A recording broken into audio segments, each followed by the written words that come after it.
We are the Holocaust.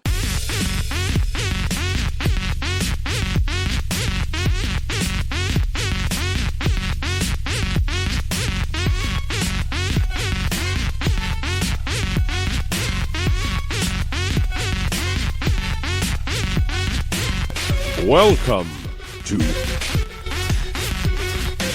We Are the Holocaust.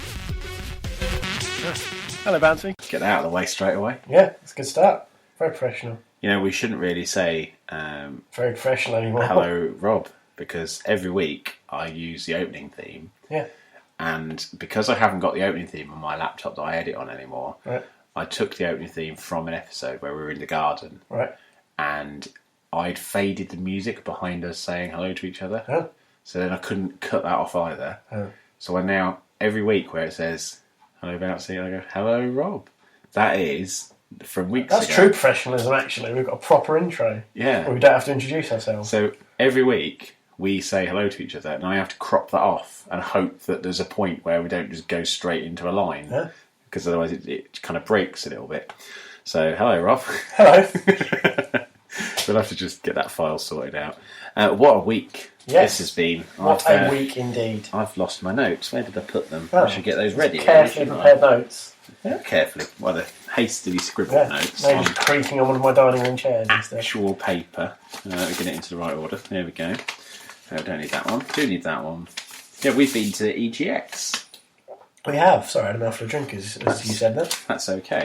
And we have been working like pros But yes. because we had press Pros. passes. We did. And it would be immoral to take a press pass and then just go for a jolly. It would. So we That's the did. sort of thing you do at a rugby game. Yeah. And so instead, we went with a plan. Yep. And we said on the show last week that we'd have our top tens of Yep. what we would like to see. Yep. Or the must-sees, and then the curious fives that we did. did. So we'll go through those briefly and just say which ones we did or didn't get around to taking, and then those that we didn't, why we didn't. We also did a few interviews. We did, yes. Some indie games. And one that, I don't know if you call Warhammer an indie game, because it is an established studio of 45 people. Yeah.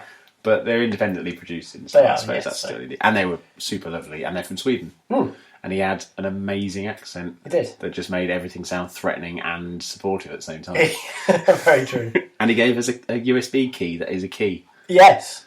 So Which is- I'm not sure if it's a key to their office or not, but it's got lots of cool Well, stuff if on we it. ever find ourselves lost in Sweden, We can try it. we can try that key and see what happens. It'd be amazing if that did actually work. Yeah. Although it's a USB, you'd probably have to turn the key the opposite way a couple of times before you work out the right way to put it in. So true. it doesn't fit the first time, doesn't mean it's not No. the right key. You have to jiggle it. That's exactly it. And then after that, we're going to briefly talk about a news story that hit today about how Square Enix are changing the way of selling a game. I don't know if you've read this article yet. I haven't, no. It's very Beavering interesting. away today, so- I'll talk it through towards the end, but I think it could change up a lot of how we go. And then we'll be talking about Loot Crate before we sign off, because they're doing a very cool Loot Crate for October. Yep. And of course, we have an affiliate link for Loot Crate. So do. I genuinely believe that a third of everyone who listens to this, not literally like a leg and an arm, Yeah. but a third of the total amount of people will want to order that Loot Crate, because I'm going to order that Loot Crate, Yep. and I'm going to use our affiliate link, Yeah. but I'm just going to get a family member to order it so that I can support the show myself, Wow. as opposed to my normal way of just paying for things myself. I'll just do it. I'll give us 50p Wow. instead. Thank you. So there you go. Right, EGX. Yeah. That was an early start. It was. 6:30 on Wisbeach. 6:30. Hit a bit of traffic. Yep. Not unexpected on the way to Birmingham, to be fair. Disappointed by the behaviour of some people on school buses as well. Right, hang on, it was your behaviour at school buses. I think you'll find there was nothing in the press, despite our spurious guesswork of what the papers might say when I made an offensive gesture towards some disabled people on a bus. Well, It was temptation just got the better of me, unfortunately. Yes. I couldn't do anything about it. I'm not proud of myself. Let's move on. We didn't end up with breakfast because No. we were stuck in traffic. Yep. Being followed by some people from the Loopcast who just bit creepy. who kept going, "Look behind you," and then they were There like was just Mark in the back. 20 minutes behind us on the road, but apparently we should be able to see them. So obviously they've got bionic eyes or something. And then we got to the NEC. We did. And we walked in, and I picked up my press pass really quickly and efficiently because they're solid professionals there. And you were told you were already there. Yeah. I went to one window. It says you're already here. Well, clearly not, because I've just got here. Yeah. You need to speak to the lady in the next window. So not only did I have to wait for some bloke to discuss his ticket with a lady in the booth, the lady in the booth then said, you need to speak to the other lady in this booth. So then I had to speak to the other lady in the booth. But then eventually we got in. Yeah. Which was, and it was better than when it was at Earls Court. The management of the queue was better. And it was also because we're inside, so if it rains... Yeah, I mean, last year at Earls Court it was underground, which was better, but... Because they played the Jam. Oh, it was like... Well, because it's like the service tunnels, really, for the See, that would have worked had Fallout 4 come out last year. Yeah, oh, absolutely. They could have put a Fallout shelter down there and had it as a PR thing. And not that the people are promoting Fallout 4, as we'll get to later. Don't ruin the show. Yeah. And then we got in, and the first thing we saw was Games in Show Shop, which was a pirate ship. Game Galleon. That was a nice touch. I quite liked the Game Galleon. Well, I don't like that they were clearly advocating video game piracy. Whee. By charging £55 per game that's 40 quid in every other game in the country, and encouraging theft. We were saying there's all those barrels with pop vinyls in. Yeah. I picked one up and walked away just to see what would happen. Nobody said a thing. Yeah. I could have literally had the whole of the Harry Potter cards. I could have had Hagrid. Yeah. Easy. Oh. And I think people... And then you could have stolen his pop vinyl. I think people saw me take it and thought, fuck you, game. We're going to help this guy get away with this. Because this is like the Italian job. We want these people to commit a robbery. So what I should have just took the barrel, rolled it along the front of me, and gone as Donkey Kong. Humming pirate shanties. This will teach you to put them in a conveniently carryable object. So yeah, that was. You say it's a nice touch, but it was weird just to have a pirate ship. Well, because it was badly laid out, and they didn't have the Brotherhood of Steel pop manner you vinyl, wanted. yeah. And that is partly my fault because I obviously hesitated when you bought yours from a different vendor. I went back later and they sold out. So and we knew going into it. Did look back over the weekend and they didn't resupply. Unfortunately, I did try and get you. No, it's fine. I was going to get you on a surprise route right now. Oh, there you go. Oh. But I couldn't get. You're hiding this in my trousers all along. And then I was tempted to give you the one I bought. And then I just worried that I might never find one again. Yeah. And I thought, did you see they're releasing a version without the helmet on? Oh, I don't want that. I didn't know how I felt about it. I felt a bit conflicted. I'd like it if I could have the helmet that could come on or off. As like a prop. Yeah, that would be okay. I could deal with that. Yeah. But I need a helmet. It was not Brotherhood of Steel. It was a helmet. It's basically just someone who's stolen some suit or hasn't been promoted high enough to get a helmet, or is just in the med bay. Yeah. Not exciting enough. No. And then so we headed straight for what was the top of your must-see list.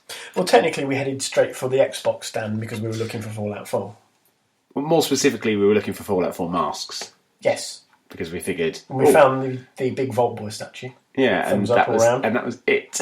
Yeah. For the whole of Fallout. Well, they had the trailer playing on the TV occasionally. Yeah. And then we had a little table, which later on they brought some masks out of.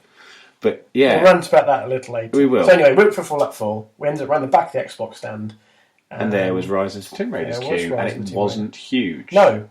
To be fair, it didn't get huge at any point during the day. I wandered past a couple of other times. The weekend, that was rammed. Yeah, we were right to go on Thursday. We landed it at the right point because we were one of the first, or earliest in the queue. We weren't the first group in.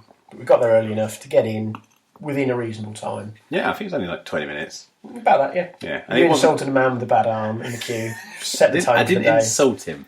What happened? I set the tone with the school bus. It just got worse from there. So this guy, listeners at home, he was a big guy, bigger than me. And when I say big, I mean a bit fatter. And he had his arm in like a support bandage. It wasn't like in a... It wasn't a full-on cast. It wasn't a full-on clearly there sling, to hold it in place. He'd obviously been in a cast at some point, but was still recovering. And I said something, and I don't even remember what it was that I said, but he then gave me advice. Yeah.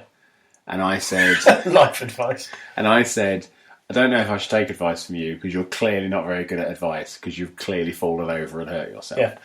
And I said something like, you're bad advice, man, or broken arm, man, or man in a sling. Basically, it was a terrible superhero. Yeah, and then said, but you're no worse than any of the DC supervillains, like Captain Cold. And it was quite funny. Him and his girlfriend laughed about it a little bit, and then I sweated about it for a little while. And I just asked the guy how he broke his arm. Yeah. And it turned out he'd had a massive seizure and fallen over and had cracked his collarbone and broke his arm and hurt his ribs, and it wasn't well at all.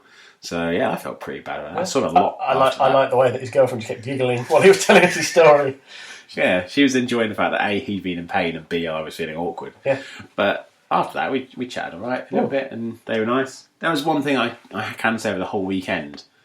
There were only a couple of occasions where I hated the queue. Yeah. Majority. But we'll come to that later on as well. I don't mean just the queue length. I mean the people in the queue. I can only think of 2 specific examples where I genuinely wanted to punch someone, and neither of them are on the Thursday, which is good. Ah. So we queued up. We got to Rise of Tomb Raider. We thought we'd all go in together. Yes. And then they just took us all in individually because it wasn't quite what we expected once we got in there. Which is a lot of TVs. Yeah. We sent Mark in first. Yep. And when I got to go in, Mark wasn't playing for it. He was just arguing with the people in the booth as to whether or not he could film footage in there. And they said, well, you can film us playing the game, but you can't film the game. Inadvertently, I've looked at the footage. Yeah. Pretty much 90% of the footage, you can see the game in the background because he's not filming the screen, but it's there. But, Interestingly, I actually got in touch with Microsoft about this because I didn't want to put the footage up and then be hit with a takedown notice. Yeah. Because then I'd have to take it down, delete something or something. And I don't really want to do that if it's good. I've got to already change it from 4K HD downwards to fit it on the screen. And they said that the reason that the footage wasn't filmed is the demo they showed at Gamescom took out the cutscenes that were towards the end when you meet the antagonists. Yep. So in that demo, and it's not a spoiler, basically you're in the Prophet's tomb, that's what you're searching for. But there's a scene where Lara finds the tomb, and then things happen, and then the tomb explodes. Yep. They cut everything out between those 2 points. Okay. Because they didn't want to give any hint of the plot. So obviously we've seen that. So we had a hint of... So they didn't want that spoiled unless you played it. Which I can understand. Yeah, and so, and I wrote that on my EGX piece on Rise of Tomb Raider on the blog. Yeah. You can understand why they've gone down certain paths, or why they've really stuck close to the previously trodden path, because things have progressed since the 2013 reincarnation. But I don't want to give too much of that away. That's pointless. That ruins the fun if all of a sudden all these things spread on the internet about this, that and the other in Rise of the Tomb Raider. Because all of a sudden this anticipation is just destroyed. Yeah, so absolutely. I can understand. Well, the interesting thing, because when I played it, the main antagonist had a voice that was very familiar. Mm-hmm. He sounded like something I've heard him before. Right. So I went to IMDb and I went to Videogames and I was looking for the cast list. 2 people are listed on the cast list, and that's Lara Croft and a man, and neither of them are the antagonist. Huh. So it makes me wonder how much of this is going to stay under wraps, because they've done a very good job. Considering the game's 2 months away, November, 6 weeks, 6 weeks away. We don't know a lot about a game that's coming out soon. I love that. Yeah, because most of the footage we'd seen pre this was in the mountains. Some of the stuff we saw in the demo at EGX has been used in some of the trailers. Yeah, so parts of the cutscenes. Parts of the gameplay, just snippets. Yeah, but a lot of it suggests that it's in a mountain in this range. Yes, that's what they're kind of always about. And then suddenly you're seeing this cavern. Yeah, and you could easily think, oh, that's obviously in a mountain somewhere. Yeah. Well, it is sort of, but it's definitely not in the same location as what's. They've spliced together various parts. So that's making it a bigger adventure as well, which is also very exciting. The puzzling I loved. It wasn't too hard. It wasn't too easy. We both had a little wander around because we didn't know exactly what to do. But that's part of the challenge. Yeah. That's what you want. And, the details were good. There wasn't too much to distract you, so it did keep you moving on. But at the same time... See, I got distracted several times just by little environmental touches, like the beams of light breaking through cracks in the brickwork. This is because you're new to new gen.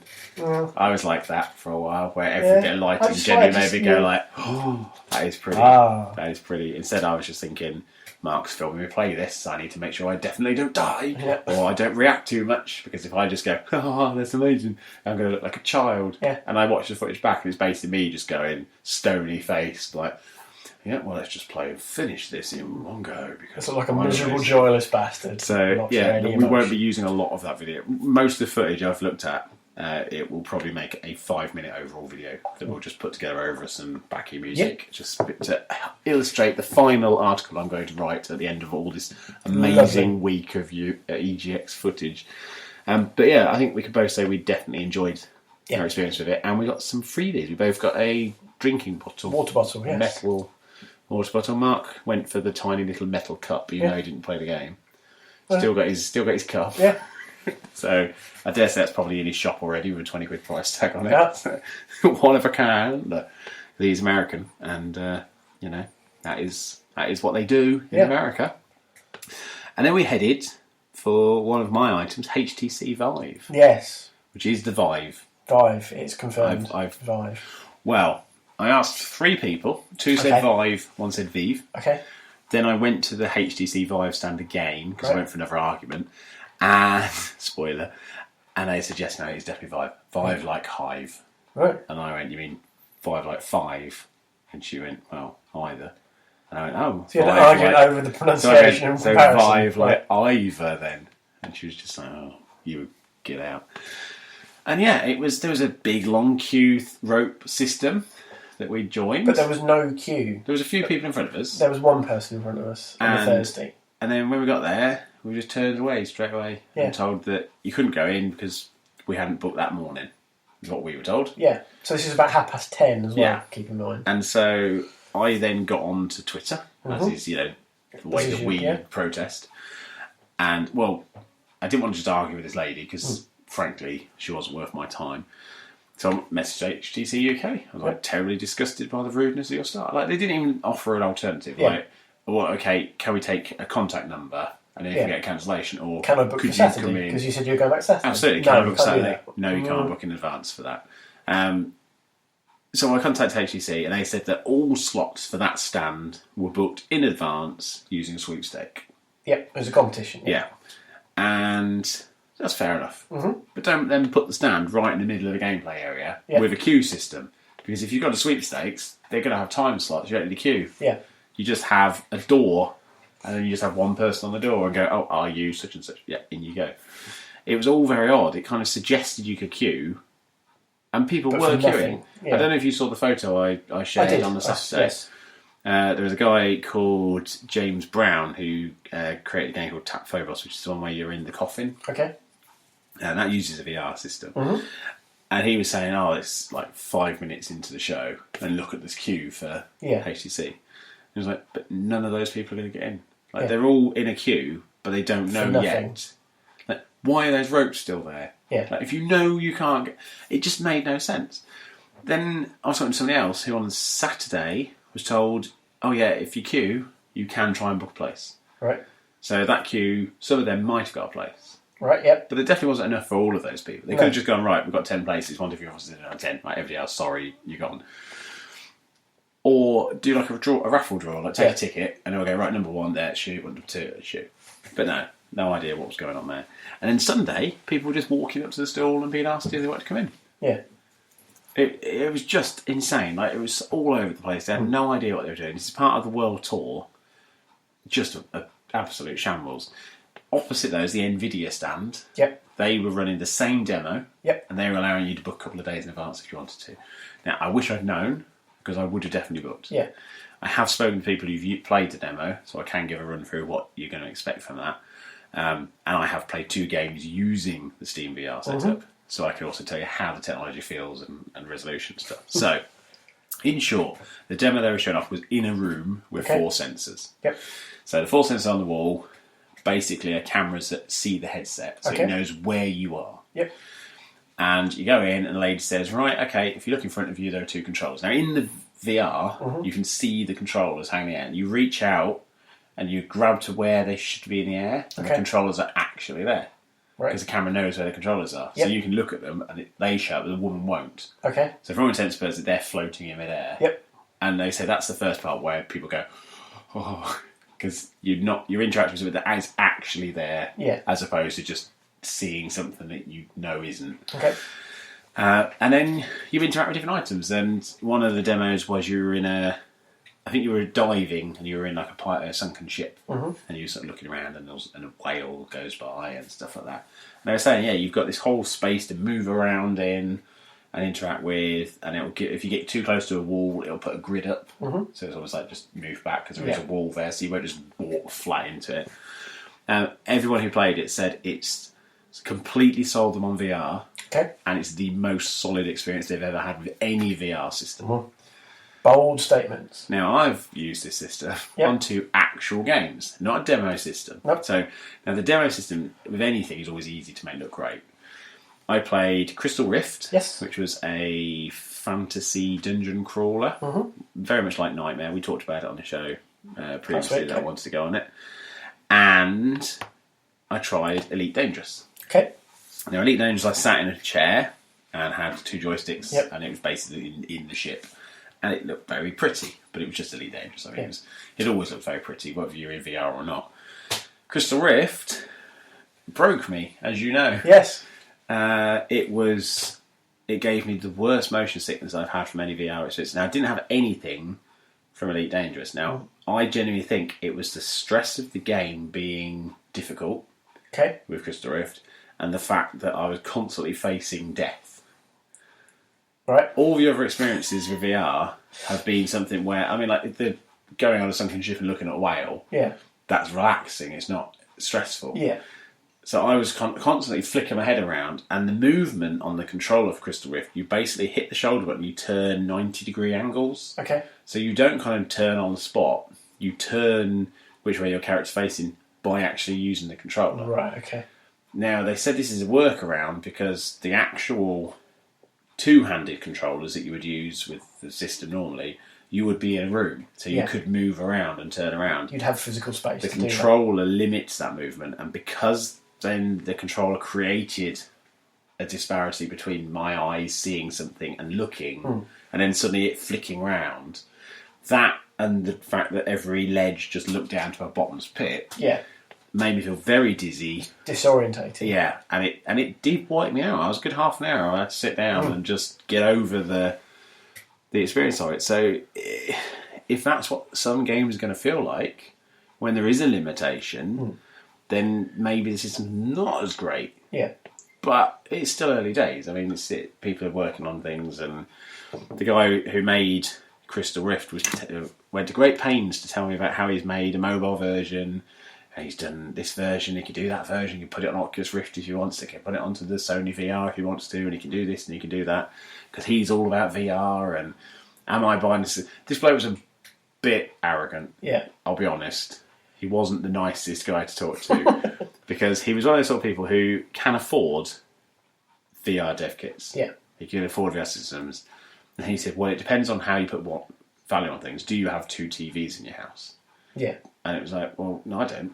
Like, I don't own 2 TVs. Yeah. He's like, but some people would, and they might cost £400 each. Well, the VR system costs £400. So he said, for me, that's the same. And I can kind of see the point, but you don't need to. He basically said it in response to me and a guy called, he's Chunky Monkey. I think his name's Andy in real life. We were just saying, like, at the moment, we'd have to find more games to justify it. He goes, I don't need to justify it. I love VR. I was like, well, maybe you do, but again, you can make your own games. So if you didn't have a game, that doesn't matter. You can make your own.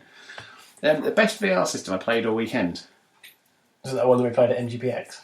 No, it wasn't. Was it real life? Was it just walking around and touching on the I had to go with Google Cardboard. Oh, yeah. I assume you know Google Cardboard. Yep.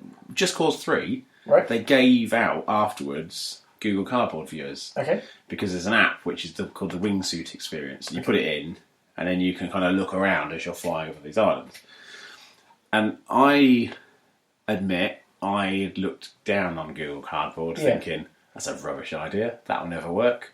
I admit I haven't really gone heavily into it. I meant to bring it with me tonight because, I mean, obviously Emma wouldn't with her wonky eyes, but you would have genuinely felt, oh, this is something cool. And it's basically just, it comes flat packed in like a little plastic bag, and you open it up and you stick it all over, and you slot your phone in, and you kind of line it up with a line in the middle, so you push from the sides, and you go through. and you've got a magnet on the edge. And using that magnet, you can select options on the screen. Okay. Because it pulls the accelerometer around. Or you can just look, and there'll be a cursor, and you'll hover the cursor over a certain thing. So that's select. So even the limitations of not having touch control, they've considered that. Yeah. There's a VR YouTube, 3D YouTube app on Android. Not an official YouTube one, obviously. But that one, you can activate voice search. Right. So you could go Minions 3D, and it will show you the Minions 3D films. And you can watch those for it. So, yeah. So it's less gimmicky than we both thought. Well, I mean, it's still really gimmicky, because VR is a gimmicky thing. Yeah. But it's cheap. It's not £450 for a system. And that makes a big difference. And there's already stuff available for it. Like Insidious Chapter 3, they made a VR system, app for... Yeah. Well, it's not just for Google Card, because there are other like properly made headsets. I can't remember the one's called, like Virtuoso or something. But it is actually a set of goggles that you can just slot a phone into. Yeah. The Gear VR is coming out for £100, and it's made for a Galaxy phone to slot into. That 3D, that VR, I saw when I played Omega Agent from Fireproof Studios. It works really well, but with the Gear, I just assumed it was because the Gear VR was really good. Yeah. I'd never guessed that the screen resolution would be good enough on a phone. But of course, they got the Retina screens. Yeah. Like, the screen on that is better than the screen in an Oculus Rift. So, by logic, it should look good. Yeah. And I've played roller coaster rides, and I've had all these like little freebie apps that people have made. But I'm now thinking, there must be serious games made for this, and I want to find them and I want to play them. So next week I'll bring it with me, and we'll have a little live play test, and I'll get you going on it while we're recording. But yeah, that was the best VR I had, and it was a freebie that came after playing a demo. So yeah, if you've got the opportunity to get yourself Google Cardboard, I think they're only about £20 to order. I think they're very expensive. They're not ridiculous. It's definitely worth getting one, because they are a joy, an absolute, especially with Android, because there's a lot more apps available on Android, because they'll put anything on Android, as I learned from one of the panels I'll talk about later. There we go. So then from there, I think I went straight to Crystal Rift from the Vive demo. No, you went to Animal Crossing. We did go to Animal Crossing. You and Mark went to have a look at Animal Crossing, and I had a look on an indie game. Yeah, I had a little look around the indie section. I had to go on an indie game called Knee Deep. Knee Deep, yeah. Any good? It was okay. It was a story-driven one. Right. By a company called Popular Games. Let me just check quickly. Prologue Games. Sorry. Right, okay. The problem is it was Act 2. Okay. So I think having missed Act 1, and I don't know if it was just me, but when I tried to start a new game, it would only let me start Act 2. So whether that was what they were just happened to be what they were demoing, I think missing Act 1 was a problem in a story-driven game. Yeah. Oh, so it's kind of like they're referring to people that I don't really know what their you can kind of half pick up the context in the story, but you don't have the full backstory. No. I keep using the word story there, which is terrible, but you don't have that wider knowledge of what is going on. No. So I like the idea. They've obviously tried to make the story-driven elements as strong as they can. Graphically, it's okay. So they've obviously tried to push us through the story. There's options to respond in a certain manner, so you could be surly or cautious or aggressive, or it even gives you an option to just give us like a stupid answer, which is some random comment. And I like the idea behind it, but missing those important first steps did diminish something slightly, just because it was like, what's kind of going on? I get the idea this is a weird town that we're cut off in, and business card things they were handing out were advertising episode 2, so I assume this is episodic gaming. Yeah, and the first one has been released. Yes, first one's out. Second one's, I think I spoke to the guy, the writer. I think he said it's out now or imminent. Yeah, and then part 3 will be hopefully early next year. First quarter of next year is what they're aiming for. No, that makes sense. But it was nice to play something like that, because I do like the story-driven games. So things like the Telltale games have done so well. It's nice to see others trying to follow that. Which is something I'd quite like to see, because a lot of these haven't been coming up. It's like when we talk later about Warhammer Vermintide. Yeah, that's essentially Left 4 Dead. And the developer said, why after Left 4 Dead did so well did nobody make Left 4 Dead? Yeah. But in something else. And it's a very valid point. Yeah, absolutely. Is it because people are afraid of the comparison and not have the confidence to say, well, I'll make a game that Valve have made, but I'll do it better? Because or my way. So good. Yeah. Because some people might just go, well, you just copied it. Like, as with after Gears of War, every time somebody used that cover mechanic, they just go, well, you just stole that from Gears of War. Yeah. Like, it was almost but like... some games have been good games because they've stolen elements from other games. Absolutely. That's what's made them good games. Yeah, it's like, that was good, we'll use that. That was also good from that game, we'll use a bit of that. And you start to pull these elements together, and in the end, you create your own good game because you've drawn inspiration. Shouldn't be afraid of it. Elsewhere. Speaking of games that would have been better with a slight different tan, everybody's gone to the Rapture. Right. I was very I excited. didn't get a chance to try. look at this. I wanted to have a look. But I didn't get a chance. I'm glad you didn't. Okay. Thanks. Fuck you. Because the PlayStation stand was weird. It was weird. A lot of the things I missed were specifically PlayStation stand related. It's a weird layout. Well, the issue with Everybody's Gone to Rapture is it's a game of exploration in a quaint English village where there's very little going on. And I played it sitting on a beanbag with a set of headphones on next to a massive speaker blaring dubstep into my ears. Yep. Ruined it. I played it for a couple of minutes and thought, I'm not going to enjoy this game and I'm not even going to try anymore. So I walked away from it. It was the wrong way to show that off. There were a lot of games there that the level of noise at EGX was detrimental to the enjoyment of the game. Yeah. Yeah. If you were showing a game which either had an incredibly loud soundtrack or a lot of shooting, it was okay. You could get away with it. But if you were showing a game where you had to explain something to someone, or you had to actually put some effort into describing what you should or shouldn't be doing, then it couldn't work. It just could not work. And Turned that the wrong way there. he certainly Try did. yourself. I know. I thought, oh, he's going to have a special one in a minute. So Everybody's Gone to Rapture. It looked very, very pretty. I do still want to get a PS4 at some point, but yeah, I didn't want to ruin the experience for myself by playing it in a subpar way. So we didn't get to it. We didn't get to Star Wars Battlefront either. I watched some other people playing it. Yeah. So I had a little look over the shoulders of a few others. I did that with a couple of games where queues were a little bit prohibitive. I do kind of wish I'd gone back because one of them where you played, I think they had basically split screen, 2 people on each console. Probably could have got in on that one in reasonable time. Kind of wish I had now. But watching other people play it ran well. Yeah, I think it was all PlayStation being used, but you get the gist of where things are going. It played well. It had that look that you'd want from a new Battlefront game. You know, it looked slick, and the image, just viewing it, did make me excited for it. I mean, it sort of lived up to the image I built in my head of what it would look like. Whether it plays that way, obviously, again, unfortunately, get a chance to find out. Well, but you say that the beta for it goes live in about a week. True. So this is one. There was a few games where I made an effort. The next one, I'm going to talk about the Division. I made the effort eventually. But Star Wars Battlefront, I did think that is out in a week. Do I want to queue for 2 hours for something I can play in my own home and actually have a real play with? Yeah. And get to grips with? Because I dare say the mechanics on Battlefront are going to take a little while to get used to. Potentially. So I don't want to be rushing that. So I'm quite happy to wait. It is it's an open beta, so it's not any issue at all. And the Division we did try to get into. We were over in the 18 You tried zone. about 2 or 3 times. Well, we went over together. Yep. And we saw the queue, and we couldn't work out where the queue started to get on with because it seemed to be the queue for the food rather than the queue for the game. Yeah, it was sort of like, is this where they come out, Division? Is this for the CAF? Is this... So we joined a queue, and then a guy comes over and joyfully told us this was about a 2-hour wait from that point.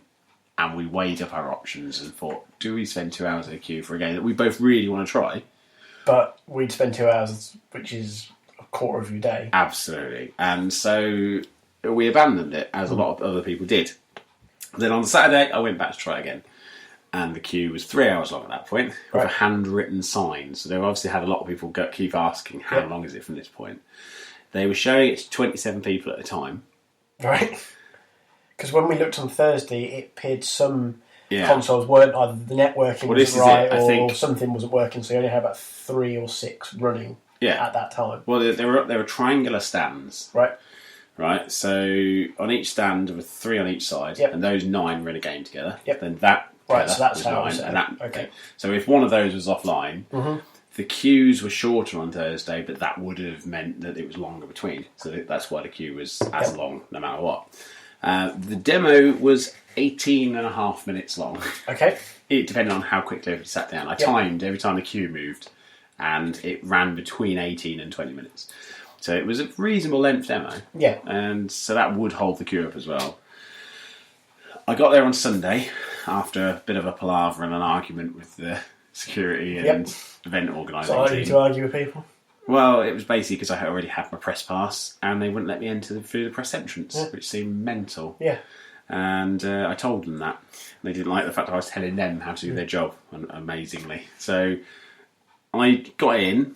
I managed to negotiate my way back through the crowd to queue. I just basically keep telling people that I was next I'm press! No. Get out of my way! I said, I'll hack your emails. I've had to go to the Hack your toilet. voicemails. My friend's over there. Can I just squeak through? And then I get to can I just squeak through? Then to you my made friends friends with the man at the front. And I got quite close, but I thought if I say my friends at the very front and then don't talk to anyone, it's going to look a bit odd. So I stopped when I was about 20 people from the front. Got in, I got to the stand at 4 minutes past 10, which is a pretty good time. That is pretty good time. At 4 minutes past 10, there's an hour and a half queue.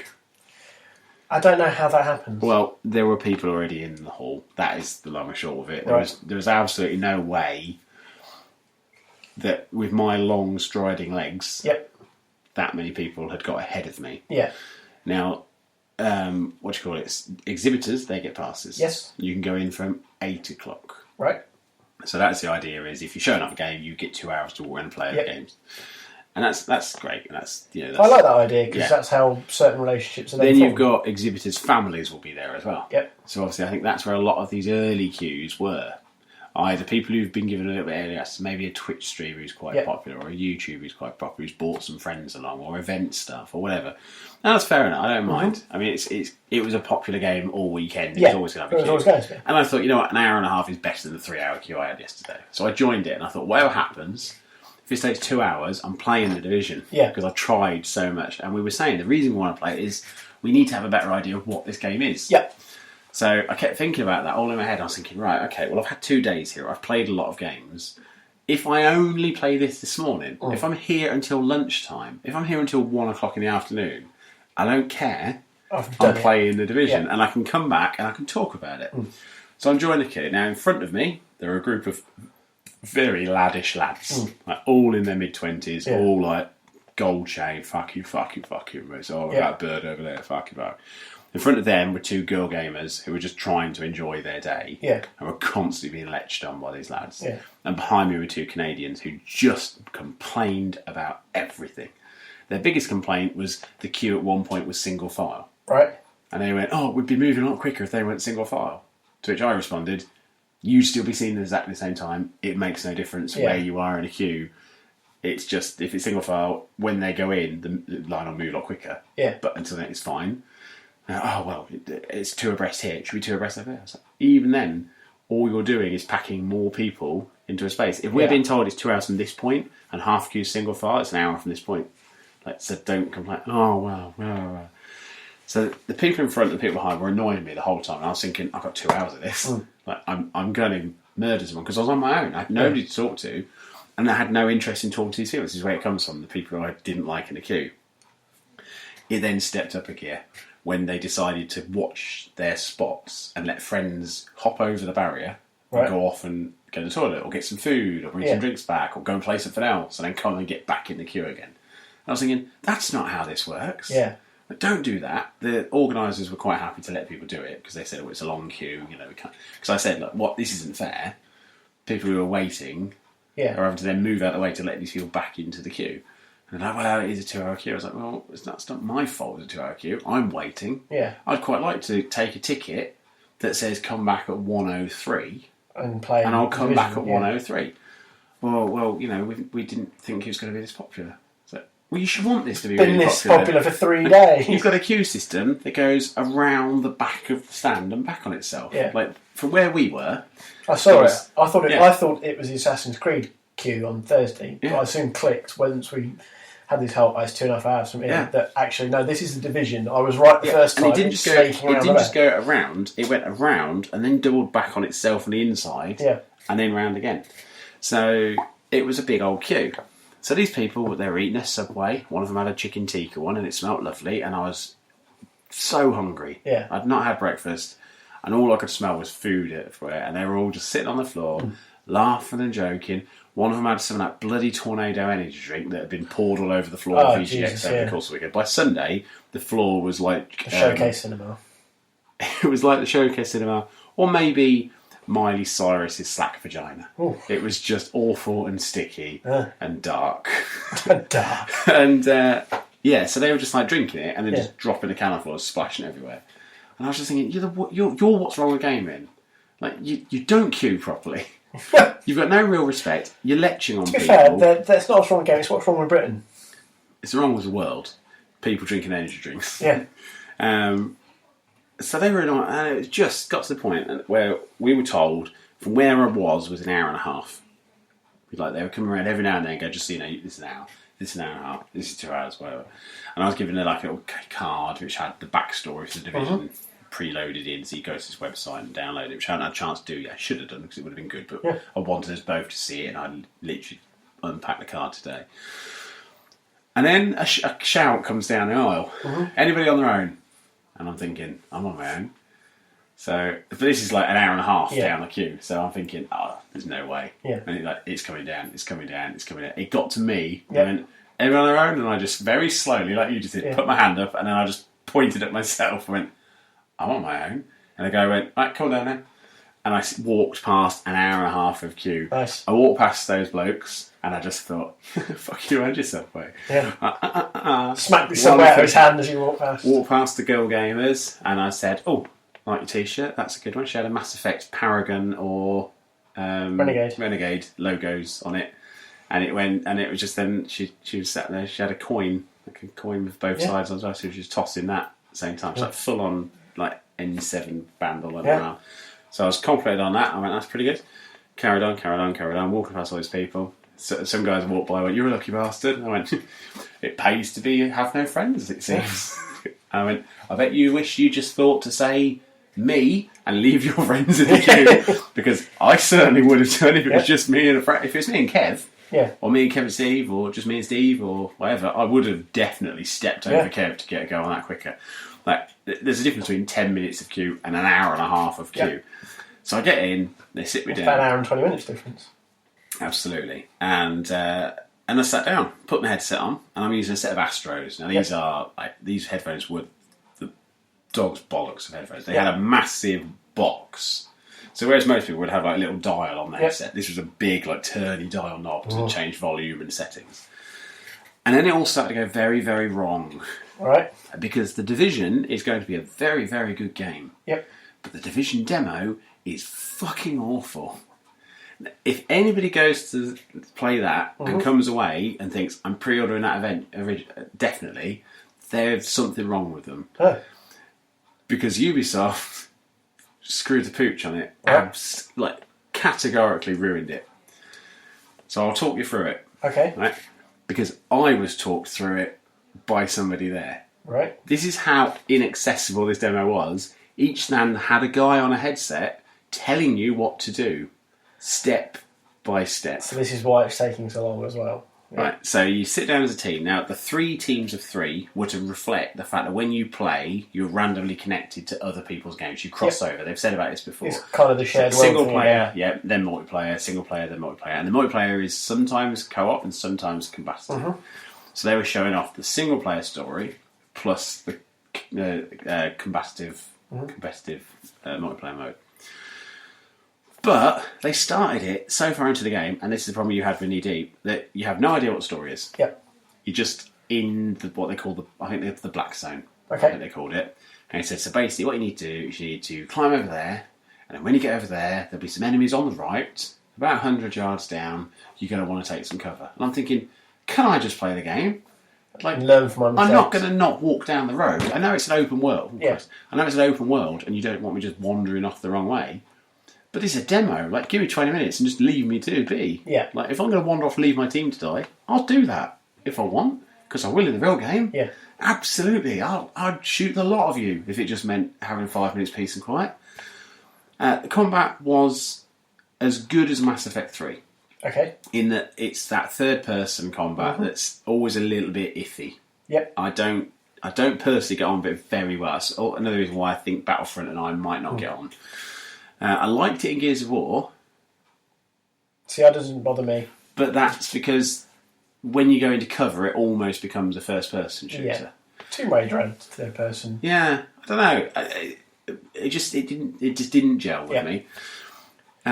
So we're going along, and then he goes, "Oh, and if you turn to the left, you'll find a sniper up in the second window on the left-hand side." I was like, "Again, You suck the fun out of this demo. Yeah. So the whole single-player bit was just do this. Oh, you're going to use button A there. That will help you roll away. This. Oh, do this, and that will help you with that. The weapon wheel was mental as well. I had a character who could throw a mine that would direct itself towards an enemy. Okay. I have no idea how to throw it. He told me 3 times, but it basically suggested it had like 2 different button presses together to make it work. I kept mashing the buttons, nothing. Couldn't get it to work at all. They had like a cooldown.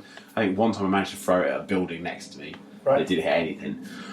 And then he's like, oh, now we're coming into an area. So you've grabbed some loot. Now, to claim the loot in the game, which will be shared between the 3 of you in the full game, for this one, it'll just be 1 person, you've got to get the loot bag to an extraction point and then defend it from the other teams who are trying to stop you and deliver their own bags. Right. Oh, this going to be quite good. The problem was, all the teams were being led by a guy telling them what to do. Right. So there was no fluidity to the combat at all.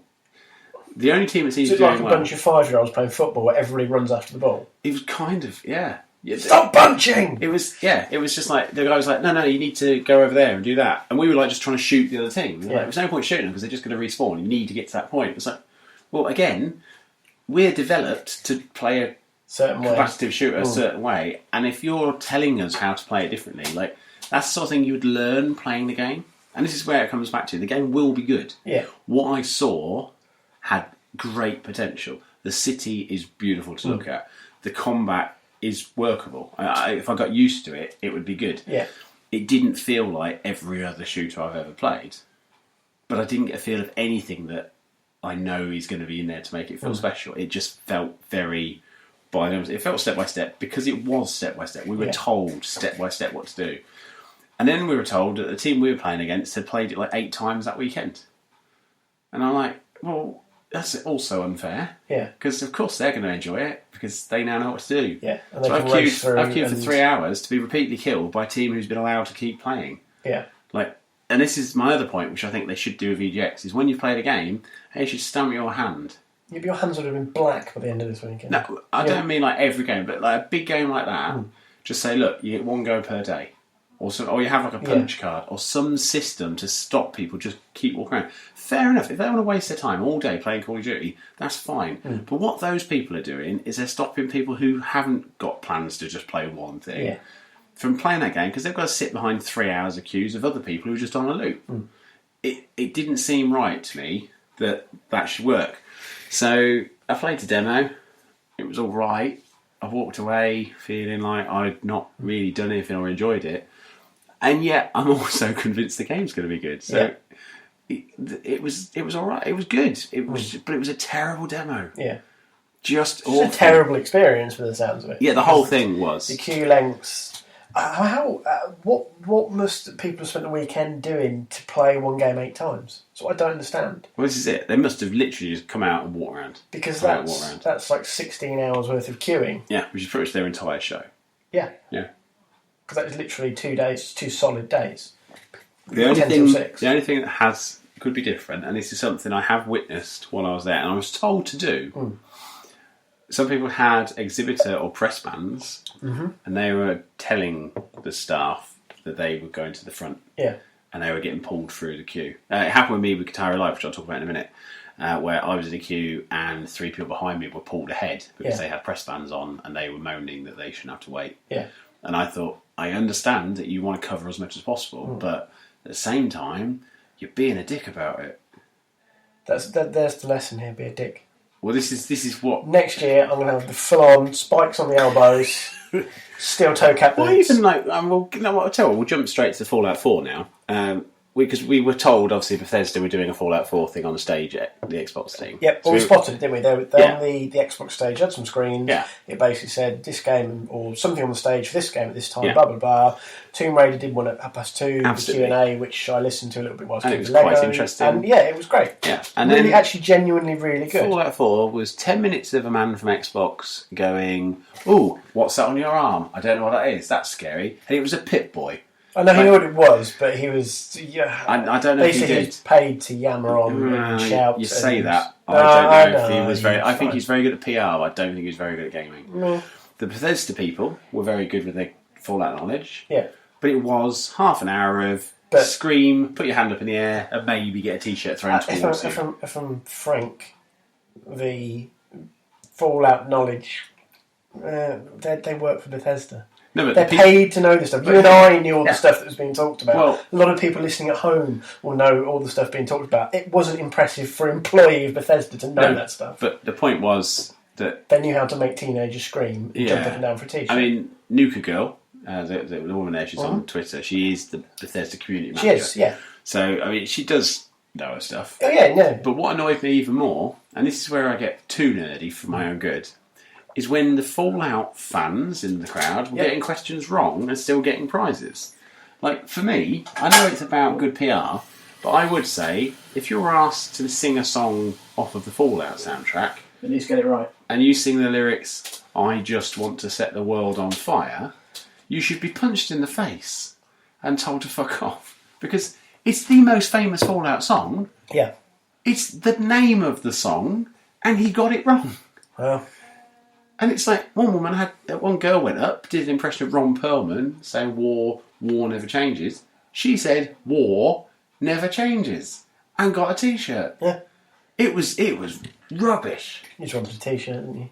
No, I didn't. I wanted to see some gameplay footage. Yeah, that's true. I wanted to see the Gamescom footage that they showed behind closed doors, which showed the combat. And if I'd have thought about it, I should have known that we weren't going to get that, because it wasn't in the 18 zone. True. And that trailer was 18 rated. Yeah. And as such, they could but we never both show went it. into that expecting more than we got. Yeah. Because, especially the Tomb Raider one before, I said that was a really good Q&A. Yeah. There were genuinely some good questions. People asked about multiplayer. They asked about whether you'd have like co-op with Jonah and stuff like this. And there were good questions. And some of them were deflective answers. Yeah. Sort of never to say never. But it was a genuinely good session. So we looked at that and we thought, they've done that for Tomb Raider. Yeah. That's a really good session. That's what you want for these stage elements of the presentation. Yeah. We're definitely going to hang around for Fallout. Yeah. Oh, it's just a lot of people screaming and jumping down. The best Fallout 4 thing I saw all weekend was that toddler. That was amazing, the little vault suit. The most adorable, the most adorable thing I've ever seen, and it made me wish I'd done that for my kids. Yeah. I feel like a shitty parent because of that couple. Like, you've still got time. Yeah. You need to get that sorted quickly. Get Arabella's special book. Yeah. And it's just that was basically for people at home. You just look on our Twitter feed or on AC Bongo's Twitter feed, or actually the Nuka Girl, the Bethesda woman. She also said that her heart exploded when she saw this kid because it was just adorable, and he was having the time of his life running around on that stage. I think what disappointed me in the whole thing was literally there was a little booth where they handed out the Fall Boy masks, which most people have seen by now. I didn't get until Sunday. I got one every time I went, I couldn't get any more in my bag after that because it was full. Well, I went round with Mark, so I said, where'd you get your mask? Oh, you have to go over there and take a picture. So I went round and they were going, right, here's one. We weren't even taking the pictures. They did say about the pictures. I said to the chap in front of me, do you want a picture? And he's like, I'm on my own. I don't remember it. And so they were just like, so they were just handing the mask out. It didn't bother me. When I got there, she went, oh, I'm all out. I was like 2 from the front. Yeah. Every time I got near it and they were handing out masks, that happened. The thing is, I only queued because I'd finished on Lego Dimensions, lost you and Mark. I'm just like, they're lingering towards there. I can see the masks. I'll queue on the off chance I'm in the right queue. Yeah. I am in the right queue. Excellent. So Mark got a mask, didn't even know what it was. Yeah. Which seemed to be a theme for the day, bless him. And I didn't get one until Sunday, which then I did get one. And I carried it around in the plastic bag the whole time. And all the ink from the plastic bag went into my thumbprint. And I looked like I'd been arrested and had my print taken or something. But yeah, so I got one in eventually. But yeah, Fallout 4 was a big disappointment. I think with it so close to launch and all the stuff that's gone on, like Yeah. at Gamescom, Absolutely. even just things like the blinking mini VW camper van. Yeah. Just to have that, if they can get a frigging galleon in there, you'd have thought maybe they'd have tried to get. Or have somebody in a bloody power suit. Yeah. The power armour, walking around, just to have that for photo opportunity. I mean, There there were people in good cosplay. And the cosplay, some of the cosplay was brilliant. Did you see the Space Marine, Warhammer Space Marine, like the 8-foot tall man? No, I saw He the was guy there who that was, I think, Xur from Destiny. Yes, with the He didn't have face. his, he didn't have his hood on. When I saw him, yeah. But it sort of cottoned on later on what he was doing. He was with someone dressed as Reptar. Yes. But yeah, that was cool. I saw him, and he had an engram in his did. hand as well, which I Yep. thought was cool. So unfortunately, I didn't see him with the hood up. That's the only thing. Yeah. But with the rest of it, Yeah, it did look. Because I saw him without the hood to start with, and I saw Reptar. I thought, which Mortal Kombat character is he? Yeah. But then when I saw him on the Sunday, because he was there the whole weekend, that must have stank by the end. Yep. It was all around. It's made me decide that next year I'm definitely doing a day of cosplay. Yeah. Because those guys had so much fun. You could just tell, like they were just wandering around, going, "Yeah, check me out." And there was like they ran the cosplay awards there. There was like the championships were held and finalised there. Yeah. So next year, I'm certainly doing cosplay. I just need to find something that's very beardy and work it, but probably just a Fallout one. Hagrid from Lego Harry Potter. Hagrid from Lego Harry Potter specifically. Well, while we're talking about Lego, because obviously you just briefly mentioned it, and we've just said the word Lego. Lego Dimensions, we both tried. Yes. You didn't realise I was trying it at the same time you were trying it. No. Because the weird thing about Lego Dimensions was there was no queue. It was. No, It was in the I middle spoke of- to the man because there was The 5 consoles. There was just one guy. You could see where the barrier was. The other side of it was the IDX box. Yep. The Elite, the people showing off the Elite controller and Halo Absolutely. and stuff. And I was sort of like. And there was queues for everything. Well, this is what I mean. There was they were pretty good in the sense, the Xbox, there was a very clear exit and entrance. Yeah. And I thought that was really well organised, great. So I'm like, if I just wander around the back of the exit again, I'll be with the Division. I'm like, is this a queue? Yeah. And there was like one woman in front of me, like, oh. So I sort of stepped in. There for maybe 10 minutes, watching the Tomb Raider Q&A, and then chap's like, yep. Sort of beckoned me forward when somebody finished, because obviously they'd set demo levels again. And I just couldn't believe it. Well, I watched you Something playing, because you played Portal, I watched you play that for a little bit, and then I just thought, I'm having some of that. Yeah. And I walked around, I said to the guy, can I have a go? He went, yeah, come on in. There was no person in the queue. I was there. astonished. And I don't know if it's because it was Lego Dimensions, and people thought, kids game, not going to bother. Like, if it was on the Nintendo stand, that would have been busy. Yeah. But because of where Maybe it the was... positioning as well, because it was right by the Xbox stage. PlayStation, a couple of years ago, they had Skylanders Swap Force. And I'd heard that if you played it, you got a set of Skylanders trading cards. So I was like, well, I definitely want to try that. I'll go and join the queue. And there was 4 units with nobody at all. And so I sat there for a good half an hour playing that game because I loved it. It was brilliant. And I was talking to her and she had just been no interest at all. No, it was on the Thursday. Weekend it picks up because obviously the kids are about. And I think that's when I sat there, there were queues for it. But when we were there was just not the crowd for that game. But I think it's safe to say we both absolutely adored our time with it. It's far more than just Skylanders with Lego. Yeah, for sure. It's more than just another Lego game. It is a step up of both of these things. The elemental aspects. I mean, if you want to find out more about this one, I've written up most of the games we've played, we're going to be writing up a piece about. But Lego Dimensions, I do go into a lot of detail about the new mechanics. And obviously, I played the Doctor Who stuff, so that's on it, but I haven't played the Portal. So if you want to talk a bit about that, because obviously that won't be in the article, what did you get in your playthrough? I used Marty McFly. That was my choice.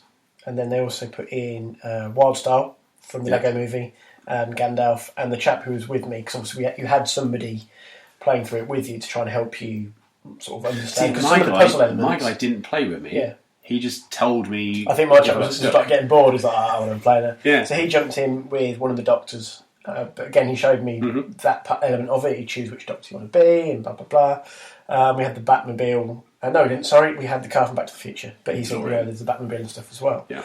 And we did the Portal level. You kind of went through, the way the... what's the word? No, not the tablet. Portal. The Portal. When you play the Portal level. Yeah. No, the the actual Portal. Yeah, the actual Portal itself. The Dimension Portal. Yeah. So obviously, where you move characters around, so they're on different parts of the portal, because that all plays into it. Absolutely. You've got 3 different sections, effectively. Yeah. So it's not just putting a character on this thing and then playing a game. No. There's little interactive And elements it's up to throughout. 7 pieces on at a time, which is So also crazy. things like that come in, and obviously the traditional Lego thing is certain characters can do certain things. So some can shrink, some can grow.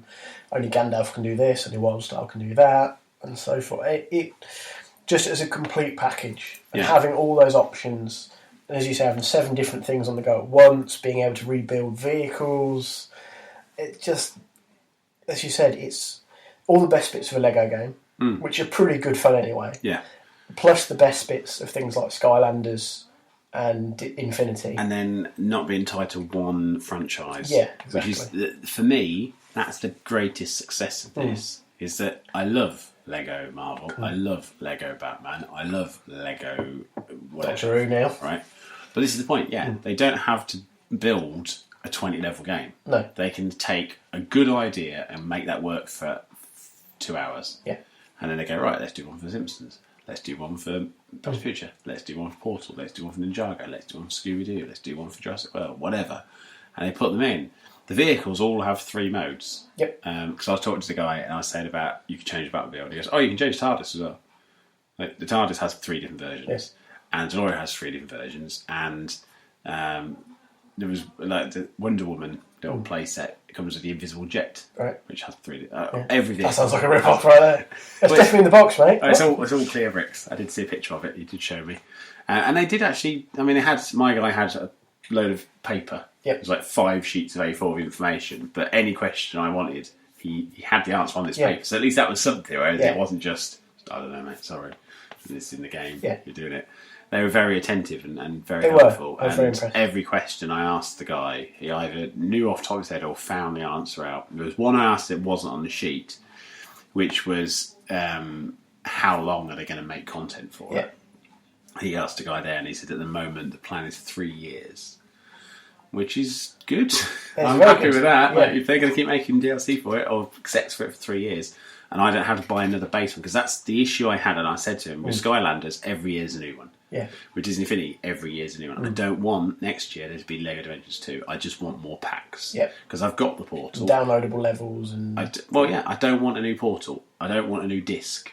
I want another set of levels that I can just plug on and go. And he was like, no, absolutely, that is our big focus. Is we want 3 years of this one game. He says, obviously, things might change, but that is our strategy at the moment. If they stick to that, that's a massive ticking column as well, because it is slightly more expensive than the others. Skylanders Superchargers, which is good. It's Mario Kart / Sonic Races mixed with Skylanders, all vehicles. That's between 48 and 52 quid, whereas Lego Dimensions is about 79.99, 85 quid. So, but it's Lego, and you get a lot of game in there for what you're getting, and it's challenging. It's difficult. Well, difficult's the wrong word, because it is still a family puzzles are challenging. Without being ridiculous. You don't just walk through and go, well, obviously I'm Spider-Man, so I'll just use that. Because the elemental effects that you move the character out of the portal can actually mean that a character might not have the ability they need. But if you put them in the right place on the portal, suddenly they'll have the right ability. So overall, Lego Dimensions is right up there on my top 10 of everything I played this week, and I pre-ordered it at the stand. I didn't even finish the level. I was like, I don't want to do it anymore. I don't want to spoil the story. So I walked away. I said, no, I'm definitely buying this now. But I'm sold on... The portal itself sold me. The tiny little Lego minifigures and sets sold me, because I kind of thought, even when I'm not playing this, that's a cool little thing to have on the shelf. And they're not huge, so I'm going to take up loads of space. Well, they're Lego. Yeah. And I love the fact that you build the portal out of Lego.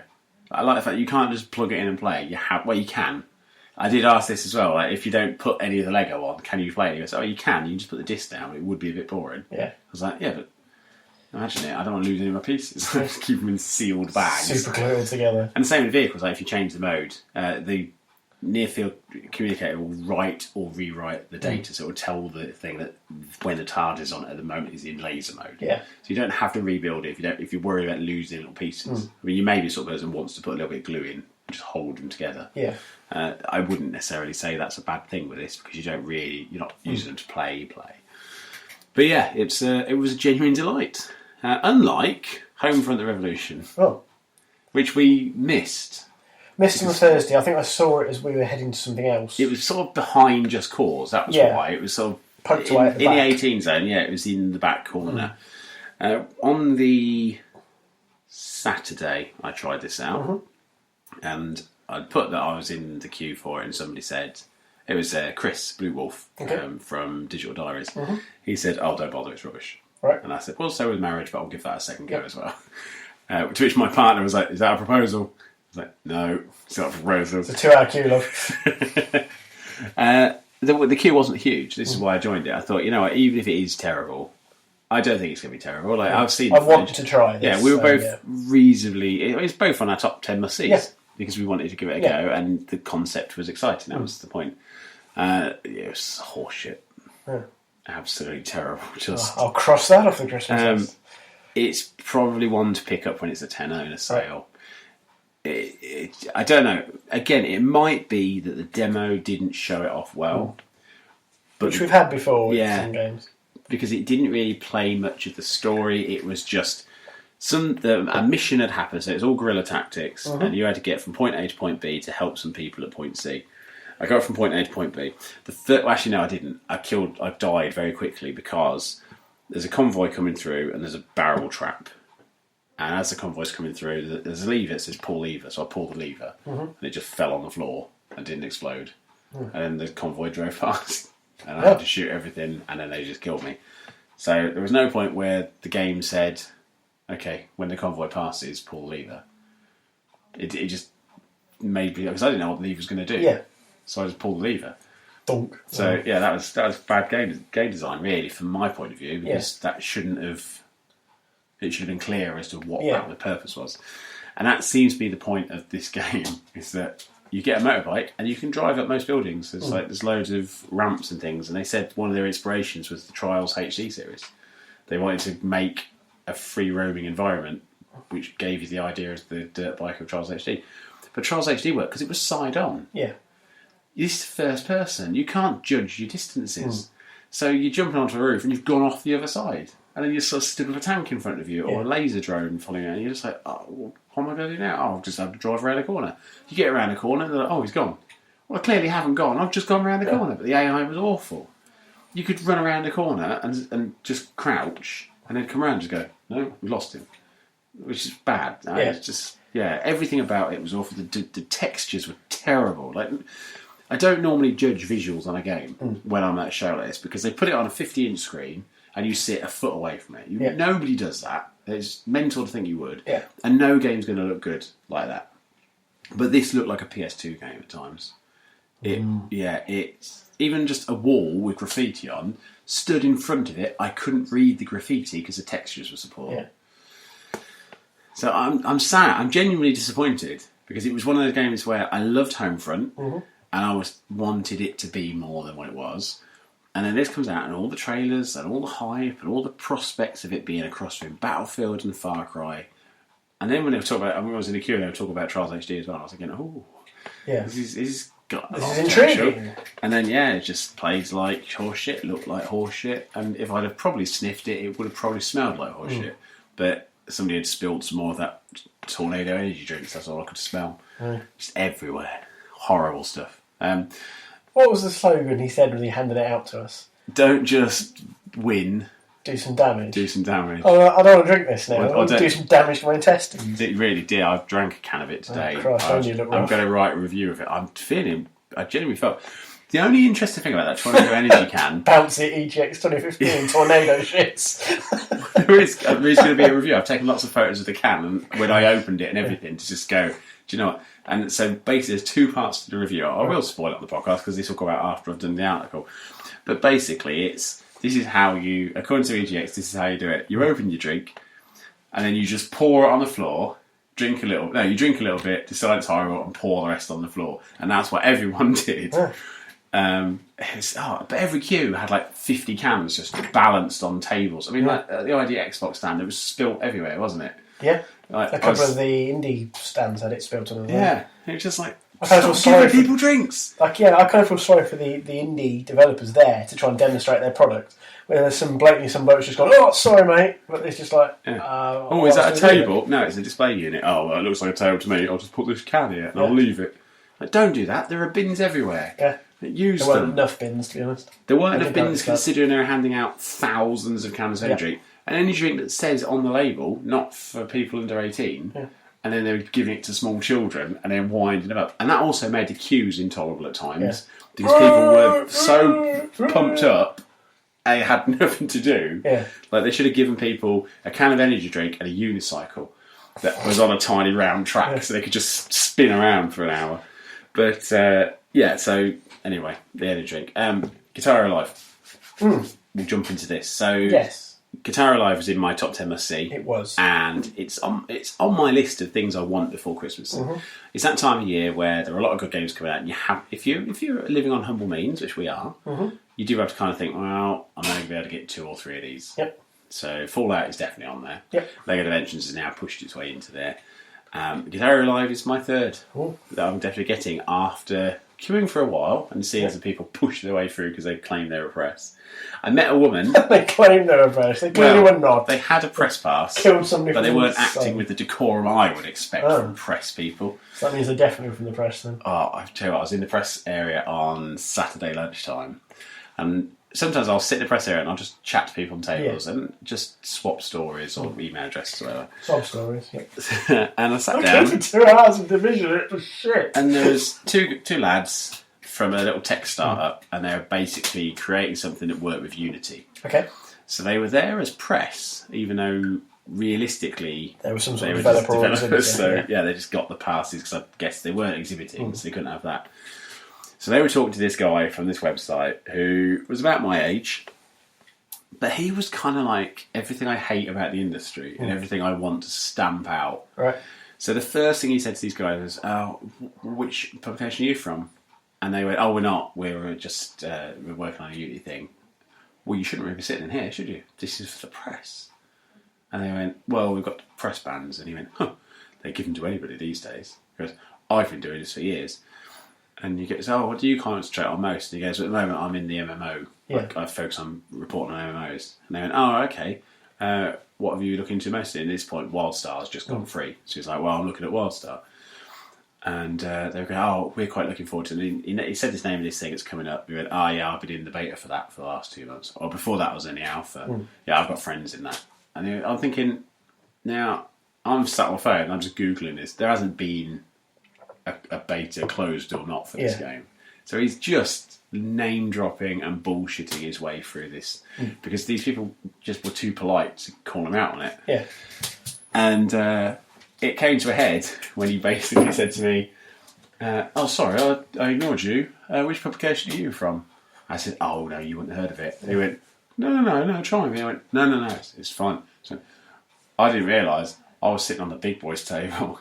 Maybe I should just go over there and sit with the other people who just, I don't know, write for a blog or something, because you're clearly from like some, not just a magazine publisher, but like a book publisher. He was like, no, I'm just a blog as well. I was like, all right, which blog are you from? So he told me the blog, and I typed into my phone and went, oh.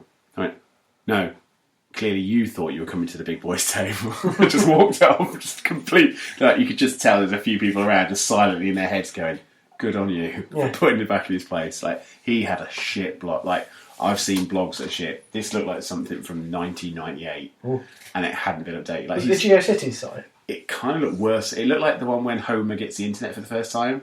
Oh, the and Dancing makes that Jesus. one, just with flying toasters and things. Basically, that was kind of what he'd done. It was awful. But he was absolutely full of it. So, and it wouldn't be like me to tell people that I'm from a big site and make up stories just for physically big get contacts. So Guitar Alive. The point of this story was I had an onion tied to my belt. And that's when I invented the question mark. So, I got to the front of the queue, and there was a woman on the stage. Now, I'm going to be very polite here. She was larger than the usual booth holder. Okay. Now, as a result of this, I would imagine that most people, if they're ordering T-shirts to hand out for staff, they're probably just going to go for a medium. Yep. because they're thinking, well, we're going to have 5 women on there. We know what they're all going to look like. And the person who hired them, the PR agency, had obviously gone, no, she's very good at her job, so we'll have her. And she was very good at her job. But they hadn't ordered a T-shirt big enough for her. Right. So she'd created a workaround, and it was fucking spectacular. She got a pair of scissors. Yep. She cut the logo off of the T-shirt. Right. She got 2 safety pins, And she pinned it onto her existing shirt, and just went, you know what? I'm still promoting the brand. Yeah. And this highlights that I'm clearly too fat for my T-shirt, but I don't give a shit because I'm on a Guitar Hero stand, and you're not. Like, you bitch. So she genuinely was just like the most badass stallholder I met, like the entire time. Well, I keep thinking what stages, maybe Promotions. PR people. I don't know. Anyway, she was badass. Like, she was all Smashed the tattoos. guitar. She was all tattoos and dyed hair and glasses, and she was like, "Here, do you want to have a go with a guitar before you go in?" I was like, "That would be good actually if I could just get a feel for it." First thing I noticed, lighter than the last guitars, which is not a bad thing because when you're playing for a long while, the weight can be. Yeah, they were okay before, so lighter again is well. Good. When I get through to one of the big features of this new game, this is why I think lighter is going to be better. The other thing is they've changed the button layout. So you've now got 6 buttons instead of the 5 buttons. But the 6 buttons are now 3 rows of 2 buttons. Okay. So if I sort of, if you want So to almost find like a proper guitar setup basically, where you've got frets and so so you've got 3. So it's 1, 2, 3, 1, 2, 3. Yep. Right, and so that's your guitar there. So 1, 2, 3, 1, 2, 3. These are white. These are black. And the notes will come down either white or black in those positions. Okay. So you kind of have to move your finger across the neck. Yep. And that's where I went wrong because I'm what I like to call a flat finger player with Guitar Hero. I literally have my fingers constantly on and then just press them flat down on the buttons. Right, so you've more bar chords than... So I needed to kind of hook my finger over and not hit this button to touch this button. First, I'd say 70 notes, just failed every single one. After that, my fingers kind of adjusted to where they needed to be, and I hit 61% accuracy overall, and I had a genuine blast playing it. Good. Full motion video responding to me being really bad to start with, and then picked up towards the end, so I got the best of both worlds. And I said to the woman afterwards, I went, that was good, because I was rubbish at the beginning, I got to see both sides of that video. And she went, yeah, I did think you were struggling a little bit. I went, it's this guitar. I said, it's not a bad guitar, it's a very comfortable to hold guitar. It was just the fact that I had to learn to play it. And you should. And the promo for this is it's easier to play but harder to master. And that's spot on. It's going to be absolutely right. Because she said, there'll be bits where there will be chords. Where you might have to have 2 on one and 1 on the other. Or 2 up here and 1 down here. And she said that's how they're going to get it to expert level. It's not just going to be you play these 5 quicker. It'll be you play these 6. To me, that does seem like the natural progression for this series. Absolutely. It's not gone stupidly complicated like the Pro guitar, which had like 256 buttons all the way down. It's still a game, but it's a game that has that step up. Now, the other thing when I was chatting to her is I quizzed her about the Guitar Hero TV service. Now, I don't know if we've talked about it on this show. We've mentioned it in previous episodes. Yeah. So basically, this is what was proposed as a streaming music video channel that you can just play along to songs. She gave me a lot more information, actually. They put out a press thing this week about it as well, because it's starting to cause a few waves, because some people are falling on this being the worst idea since terrible ideas, and some people think it's best idea since somebody took a knife and sliced some bread and then put it back in a bag already sliced. And basically there are 5 or 6 different channels. So you have rock, punk, country, classic or whatever, and so you can choose one of those channels, and then if the song's on you like to play, you can play along to it. Now that's free. You don't pay a monthly subscription.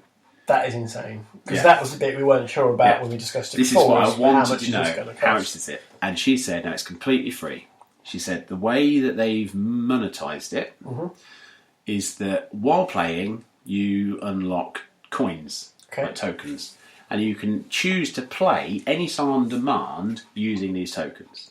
So if you play one song really well, you'll get 10 tokens. And you can use one of those tokens to play a song on demand. That's perfectly reasonable. And she said the reason they designed it like that is you might play a song and you think you could do better.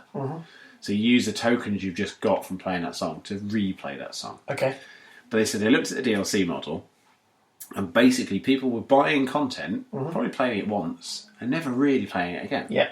So they were paying like £1.50 for something they never touched again. So why would they keep doing that? Yeah. Why would they have a library of songs? At some point, they're going to go, why am I doing this? Yeah. And they had to keep paying the licenses. If they want that DLC to keep licensing, they had to keep paying an annual license. Or license it for life, which is very expensive. Yeah. As a streaming thing, they don't have to worry about that. They can change it out, have new music all the time. They can have an archive of stuff. It's fine to have an archive. They can also, if a new song comes out and it's really good, they can add it in. At the moment, the track list is over 110 songs for Guitar Alive. Yep. And this music videos thing could turn that into 1,000 at launch, which is insane for the value. Yeah. Like, it's 80 quid, and you've got basically, you can just sit and chill, and this is where the guitar needs to be lighter. Yeah. Like, you don't really want to notice it's there too much if you're just casually sitting back and thinking, oh, I'll put the country one on, oh, there's Be Very Sorry, so I'll play along to that. And you can just casually just sit and relax and play it, or you can get quite competitive. So I then said, how's the token system working? And she explained about how you get them. She says there's also going to be like a daily pass. So say you're having a party. Yep. You might want access to all the songs, so you can pay like a tenner and have all the songs for a 24-hour, 48-hour period. And she said, and that's basically just so they can cover that. But she said, ultimately, this has come down to Spotify and Apple Music and stuff like that. The way we access music has changed. We don't buy music like we used to. So why? That's particularly pertinent given my Apple Music trial finishes soon. I'm like, do I go? Because I'm really tempted. Yeah. Because I've listened to several things I wouldn't have listened to before. And this is several exactly albums what I've she listened said. to 2 or 3 times. And if you put Guitar Hero on and you go to the store, would you buy a track you've never heard? Of course you wouldn't. No. She said the stuff that sold really well was always stuff that was always going to sell really well. It would be the Queen tracks. It would be tracks by, say, Avenged Sevenfold, or it would be stuff by Texas, or all the other greats. The stuff people know. Yeah, because you wouldn't pay money for something that you didn't know, because you didn't know if you'd like it. And she said this service, it pays because you don't have to know it. So they can kind of go to music studios and say, do you want to get people hearing your music? Because you put it on our service, and then loads of people will access it without having to pay, but they'll know what their song is. Yeah. And then if they choose to pay, you'll get a cut of that. But if they buy that song, you'll get a cut of that. If they buy that album, you get a cut of that. So then it could be really good for new bands or up-and-coming bands who may not have all that knowledge, but then can be put on in between other really big songs. It's a very exciting thing. I mean, some people have said it's terrible and they should just give you an option of either streaming it or just buying it outright. Yeah. I absolutely disagree. I think having the coin, having the pass, and having it streaming, it should be streaming. Netflix works because it's streaming. Yeah. Love Film worked for the same. Spotify works for the same. The way we access media has changed absolutely categorically since that Guitar Hero franchise was relevant. Yeah. For it to be relevant again, it has to adapt. And Rock Band hasn't. And I got onto the stage and had a go at Rock Band 4, and it just felt like Rock Band. Which is not necessarily a bad thing. It's not a bad thing, equally, but it doesn't hasn't go anywhere. moved on at all. They're giving you access to your old controllers, your old DLC. I mean, it's basically just Rock Band on Next Generation. But the Next Generation bit is irrelevant. This feels like enough of a change for it to justify existence. They said, Guitar Hero got to the point where people were laughing at the franchise. I love Guitar Hero franchise. Yeah. It was always my favourite of the two because I liked its sense of humour. I liked the kind of the cartoony visuals and the stupid power-ups because I wanted it to feel like a game. Rock Band was good when I had a group of people to play it with, but on my own, it was a kind of soulless experience, really. Yeah. I play music I liked because I liked listening to the music, but it wasn't as much fun as Guitar Hero. Well, this has kind of got elements of both in the sense that it's more focused on the music than it ever has been. The live action stuff, the music videos and all that, it's more of a celebration of great music than anything that I've seen for a long while. And my time with the game, I mean, admittedly it was like a 3-minute song, but I adjusted to that guitar almost immediately. Yeah. And it felt like a Rock Band sequel more than a Guitar Hero sequel. because it felt more professional. It felt more like... Because Rock Band was, and I said this on the show before, it annoyed me that when Guitar Live came out, people moaned that it was too much like being in a real band and they wanted a game. Yeah. And they then said that Rock Band's more like being in a game. But before, Rock Band was hailed as, well, it's better because it's like being part of a real band. Yeah. And Guitar is too much of a game. Like, it doesn't matter what Guitar does, it will still come under that same spotlight of, like, oh, God, it's not as good as Rock Band. Well, actually, I've played both now, and I say it's better than Rock Band. There we go. I persuaded Kev. Sorry, I lent on my cooker. I thought we were going to explode. No. Oh, there we go. There we go, the cooker works. That was the alarm. So, It thinks it's 4 p.m, but you know. Bouncey's just told you that Rock Band's not as good as Guitar Hero. The alarm's going on. Yeah, Rock Band klaxon. But I explained to Kev between the two, and he cancelled his Rock Band order and placed an order for Guitar Hero Live. So, you know, it is one that I genuinely say, if you're sitting on the fence, don't. Because the sooner you get it, the more value you're going to get. Because potentially they can mix out those tracks all the time. Every month they could change, really. So if they keep that running, say they even only run it for a year, because that's some of the concern about what if that streaming service stops? Well, I don't care. If I've paid for the game and I've never paid for anything else, if it stops, it stops. Because you'll still I've still got the base tracks. pack. Yeah, inbuilt. So, yeah, it's 2 games. The second part is basically a replacement for, say, online multiplayer in a football game, and that gets turned off. Yeah. Doesn't mean you can't play FIFA 06. It just means, FIFA Road to the World Cup, whatever it was.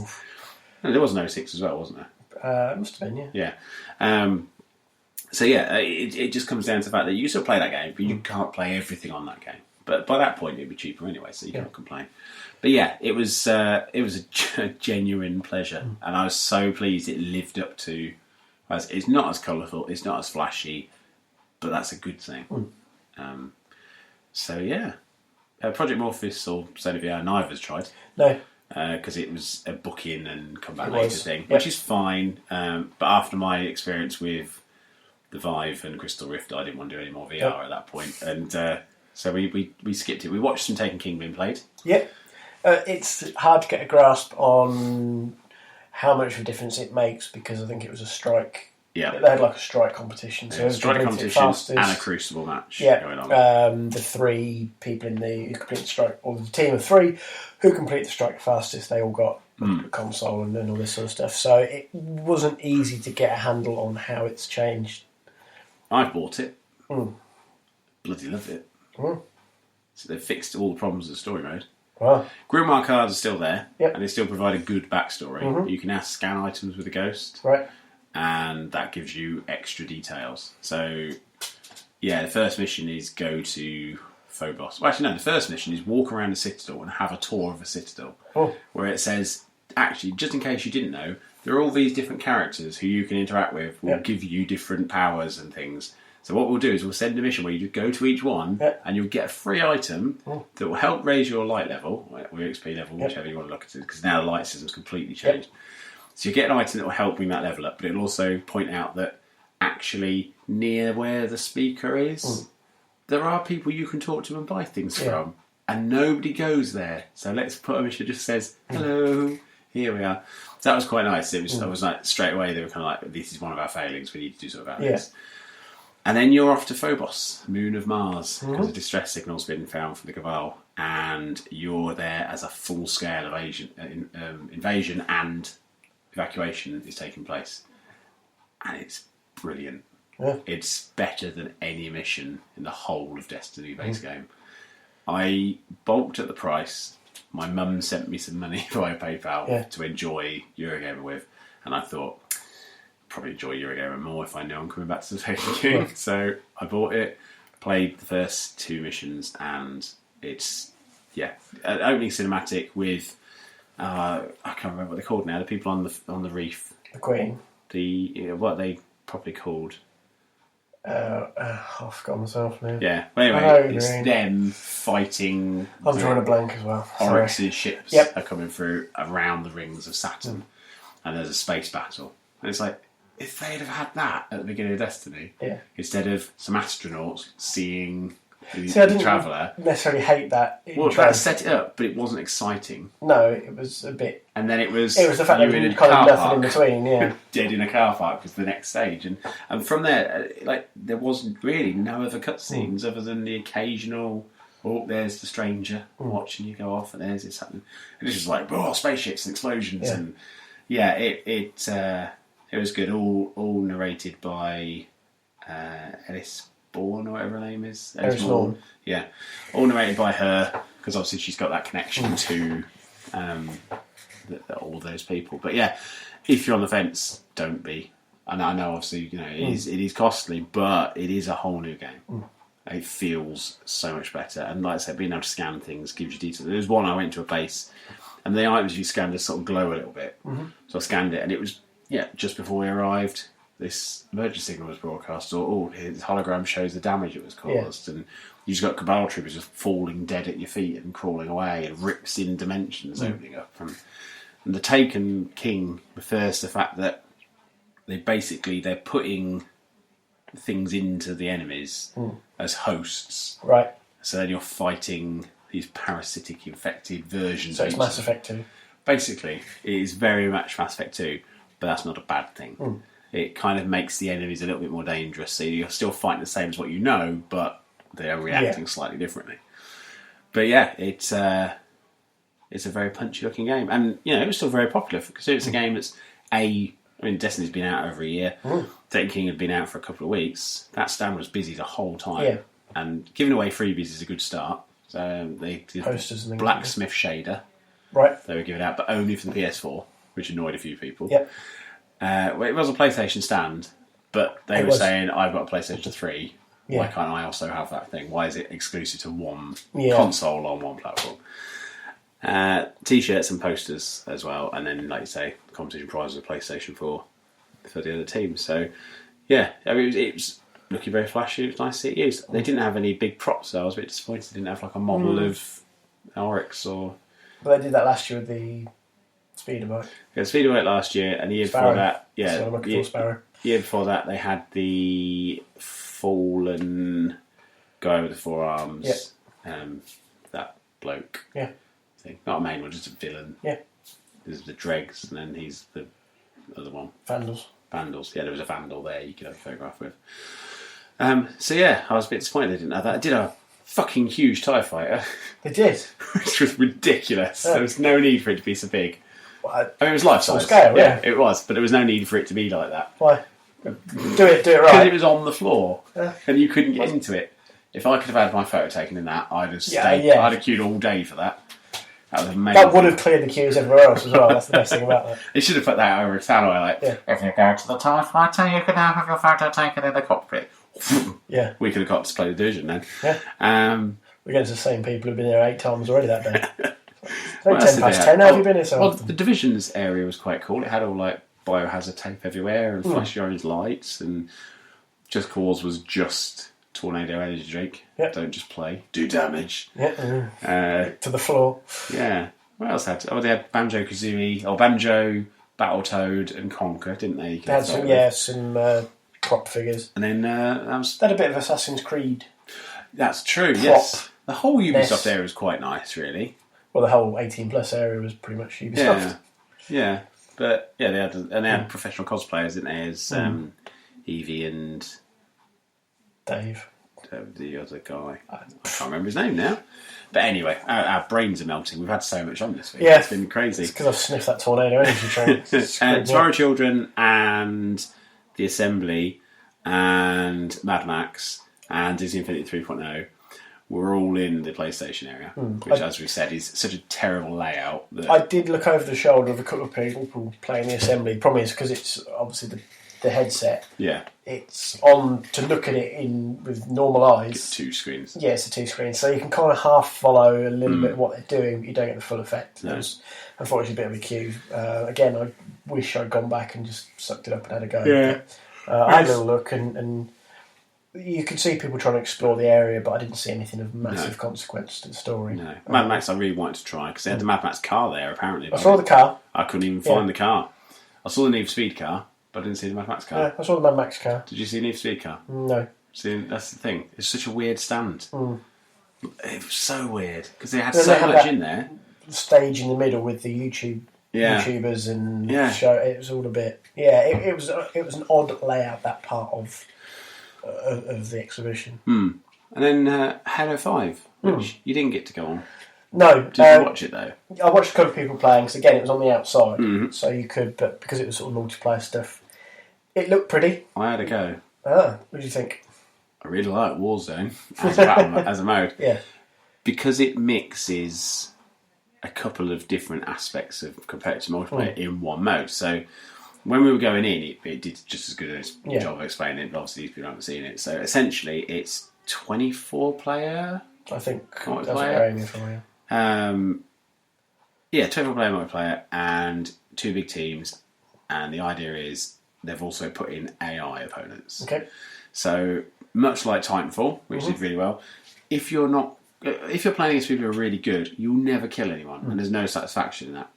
If there's AI, you can kind of kill that and contribute for your team. Yeah. Even if you're playing against real pro players, you can still kind of level it out. Do something a little bit, yeah. So that was quite good. Then they've also got, so there's a point threshold. Once you hit a point threshold, that's a win condition. The other win condition is there are control zones on the map, much like there are in most Halo modes when they're doing that anyway. And if you control all 3 of them simultaneously, you expose the enemy core, which you can then destroy, and that's another win condition. That all mixing together, the pro players are going to try and get all the zones, but the non-pro players can just run around shooting AI opponents. So it could be a race to see who can get all the zones and expose the core before the other team have enough time to... Yeah, it's very solid. It's very quick. It looks like Halo. It plays like Certainly Halo. looked like Halo. Yeah, it plays like Halo, and I really appreciate the scale of it. It was a big It did feel like a Warzone. Yeah. Much like on Halo 3, they had the big battle modes. I don't think that was called Warzone though. Was it just big battle? I can't remember, to be honest. But that was like 18 players, and everybody was round on warthogs and those bloody chopper bike things. Yeah. And just flying around all over the place, and it was nuts. That was the one with the elephant on my map was a favourite one where you could get on the elephant and fly around. I used to love that. But yeah, it was very showy. I also had a go with Elite Xbox controller. Oh yeah. Is it worth the money? Yeah, it is. It really is. I played Forza on it, and Which so we they played had it normally with normal controllers. Yeah. And I've played a few Forza games now on the Xbox One, and all of them made me think, yeah, that's fine. I don't need to play it on anything else. I now want the Elite controller. It's so expensive, but it is crazy. They set them up for a racer. So they had the paddles on the back as a gear shift. Yep. And that kind of worked really well. It felt right to go, I'm changing up and changing down. I can do that because that feels right. Being able to map those controls, being able to change things like the little D-pad thing being that little kind of like little shiny thing. It was nice. The thumbsticks felt better. It felt more comfortable. It felt like a quality piece of equipment. Yes, it's expensive, but it's made for a very specific market. It's made for people who want that level of control. Yeah. And there are other companies making these controllers anyway. Like if you look at, I've got a PS3 controller that's got 2 buttons on the back. So you can reload without taking your fingers off of the thumbsticks. So you can hit a reload and you can hit, I think the other one was, you could map it for crouch. Yeah. And so, you could program whatever you wanted to these buttons. You have a rapid fire option on. They have all these things. And they've always existed. And it would be Mad Catz will make them, or just be some weird French company will make them. So the fact that Microsoft are now saying, actually, we should be getting into this. And like you say, it's the potential as well for other components to be sold is high. Like you can unscrew the thumbsticks and replace them with shorter ones to get a finer control. But alternatively, theoretically, you could also get a longer one to play an arcade game with a joystick. I really liked it. I mean, it's nothing that feels revolutionary. It still feels like an Xbox One controller, but that's absolutely the point. Yeah. It should feel like an Xbox One controller, but have that extra edge to it. So it's very nice. I just wish it was... If it was 80 quid, I would get one, because the official controller is like 45, 50 quid anyway. But that 110, 120 is the bit that puts me off, because I think, well, that's Guitar Hero and something else. Tomb Raider, isn't it? or Xera and Fallout. Yeah. I can have those, or I can have a controller that's a bit flappy. Like, no, absolutely not going to happen. So yeah, I've properly rinsed the Microsoft stand. I also did the Escapists Walking Dead, which was on my list, which was the wrong place to play that really, because it was very good, but I just won't play it all day. Yeah. Just follows the graphic novels. So you call the characters. I was on Herschel's farm. Well, the first bit was Rick waking up in the hospital. Yep. And then it skipped forward to Herschel's farm, and that was delightful. And then over the weekend I had to go at Cuphead. Yes. Which, yeah, you said you enjoyed. I really liked it. What? I mean, all the stuff I've seen of it made me think I love that style. I love that visual style. Gameplay, quite difficult. Right. Like, it's a proper difficult platformer, and it should be, because platforms were difficult once. Yeah, well. So, yeah, I'm not going to go into it too much because I don't want to spoil anything. There's bits in it that are very smart. Yeah. And it's a no-brainer. If you like platform games, buy that game when it comes out. Galactose Intolerant, let's talk about that for a bit, because we went into Left Field Collective, had a little look around. It is sort of more of a curiosity thing with that area. Yeah. But Galactose Intolerant jumped out at us because of the artwork they'd shared of the walking the shark. promo stuff, like yeah. the horse shark thing. It couldn't really have been further from the accuracy of that game. Yeah. But tried. It's not... I mean, I think it was to its detriment a little bit. Yes, I'd agree. In the sense that I was disappointed by what it was, even though what it was okay. Yeah, it was a fun, almost like a mini game. Yeah. I mean, yeah, basically... I think it would work, especially on tablets, where you could kind of split the screen a little bit. Yeah, so just to describe it to you lot, you've got an alien who wants a selfie with all the planets lined up. Yeah. Yep. And so you've got all these planets on an orbit, some travelling faster than others, and the idea is to slow down or speed them up or hold them to get them all travelling so they'll align at one point, at which point you've got a gravity weapon that will hold them in place for a second while you take a selfie. Yep.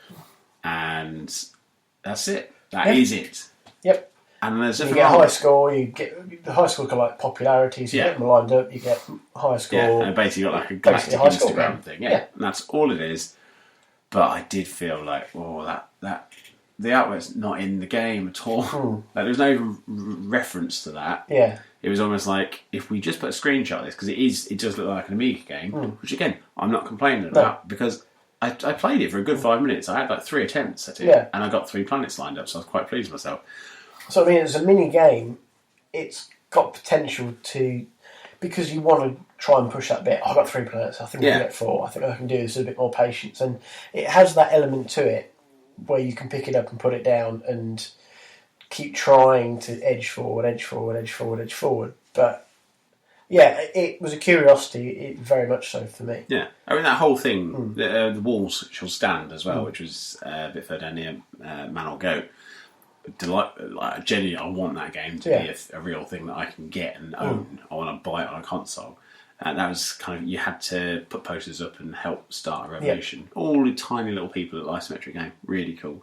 Man or Goat, I spent a good time chatting with the developer. I said I want to shake him by the hand and say thanks for making that. I told him we'd played it live on the show. Yep. His story was very interesting. I will go into it a little bit because I know he won't mind. But he's not a game developer. This isn't his job. He has a full-time job. He watched a YouTube video of goat noises, or a man making goat noises, or something like that, and he thought, people like goats. That'd be a funny game. Well, not even that. He just thought people like goats. There's probably something I could do out of that, and so he decided to make a game. And then he worked out with maths how many individual goats and goat sounds he would need, and he spoke to artists and got them to design goats, but he got them to design the goats as elements. So there'd be the goat's head, chin, horns, eyes, all separate pieces. So he could then make the eyes bigger on one. So that'd be 2 goats instead of 1 goat. And he was playing around with all the elements. Real, sensible head on his shoulders. Yeah. Really nice guy. Had got so few downloads. He showed me on his phone with, when you put an app out on iOS, you get like a data tracking app thing. And he was showing me before the show and then during the show. And he said even during the show, 150 downloads. Yeah. Which seemed a genuine shame for what is a very fun little app. And I chatted to him for a good 10 minutes and I said, it hurts me to see him. Well, it hurt me to see him so despondent about something. To think like, oh, I could just pack it in. Yeah.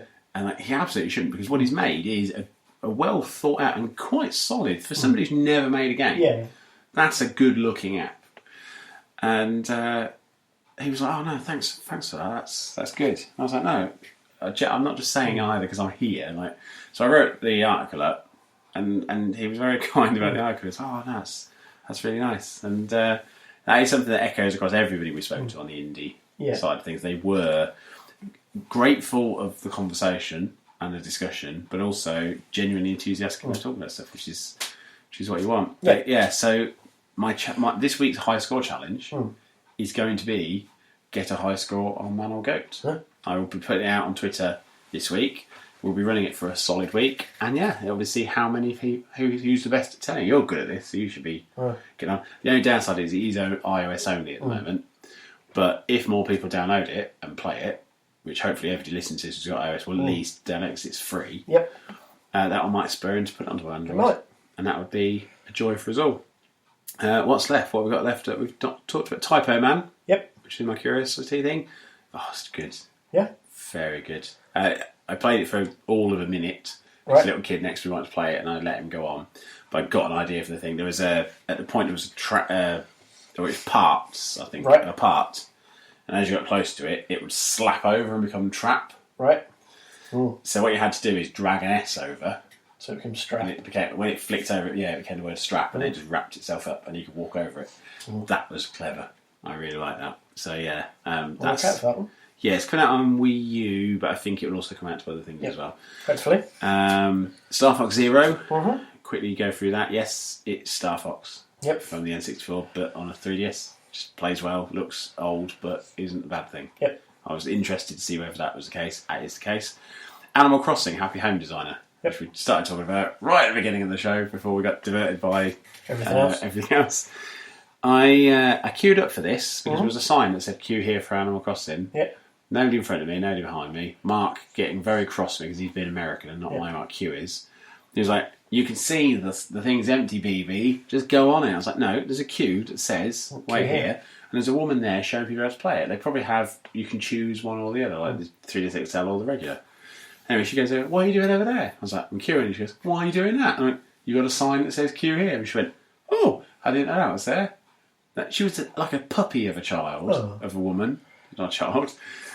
Just very excitable, really friendly. Everybody at the Nintendo booth seemed to be extremely friendly and excitable. Yeah. When I let her walk around.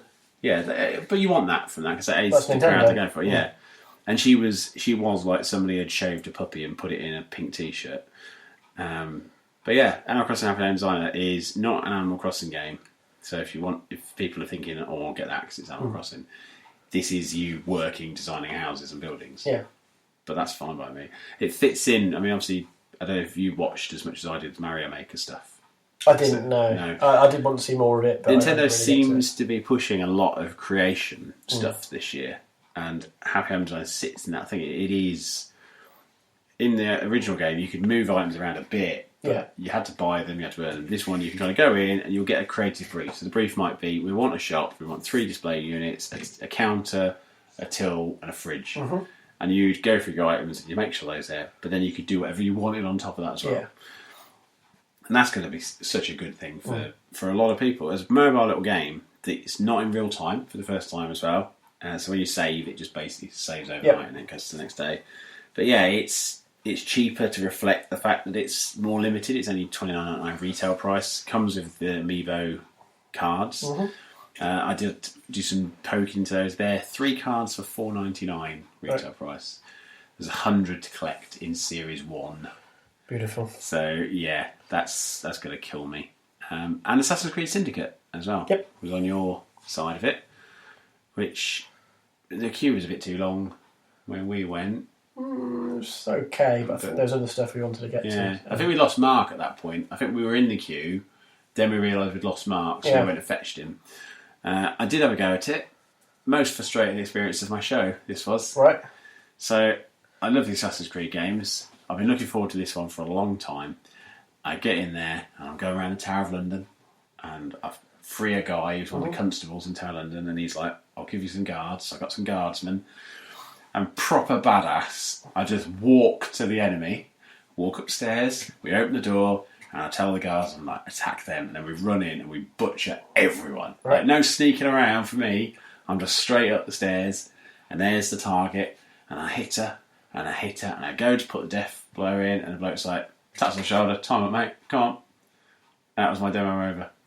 Right. Now, he knows I was at the end, Yeah. but he still made me stop playing. And I had no satisfaction all that time. Like, you're selling That's a a game. really weird way to do it, because Yeah. so many other games did either a demo level, like Prophets 2 and Tomb Raider, or a set piece of a game. Dimensions, again, was a set level. Yeah. That's a really random way to run it. Yeah. Now, I understand, given the queue complaints, I don't want people just sitting there all day. But if you just look at the screen and you know you're killing the last person, you can at least go, I'll just give him a minute. I'll tell everybody else it's time up, and I'll come back to him because he's right near the end. Yeah. But I was the only person still playing at that point because there were only 3 people playing on that side as well. There was like 8 consoles. Yeah. There wasn't a mad queue for it. I literally walked onto it. So it wasn't even like there was a 2-hour queue and they were trying to get people through. It was just a bloke being a dick and ruining my day. So it's Ubisoft again. Ubisoft again made me think like, oh, for fuck's sake, like I've queued for this. Well, I haven't queued for this, but I could have queued for this. And so it played with the hook shot. They've got a rope grab, a bit like Batman, really. Yep. That does make a huge difference to being able to escape and stuff. So yeah, I really like it. And then finally, from our Curious 5, which the one you got to try, Total War Warhammer. Yeah, I enjoyed it. I've not played. I don't think I've ever played any of the Total War games. I used to play a lot of Age of Empires and things like that. So obviously there's a battle element in that. This takes it to its, I suppose, natural extreme in terms of RTS battle simulator. I suppose I can't think of a better way to describe it. I apologise. And it obviously now incorporates the Warhammer franchise, Which looked quite cool. it did. Yeah, it's 2 strong franchises coming together in a really fun game. I'd somehow managed to win my battle. No idea how, because I was a terribly disorganised general.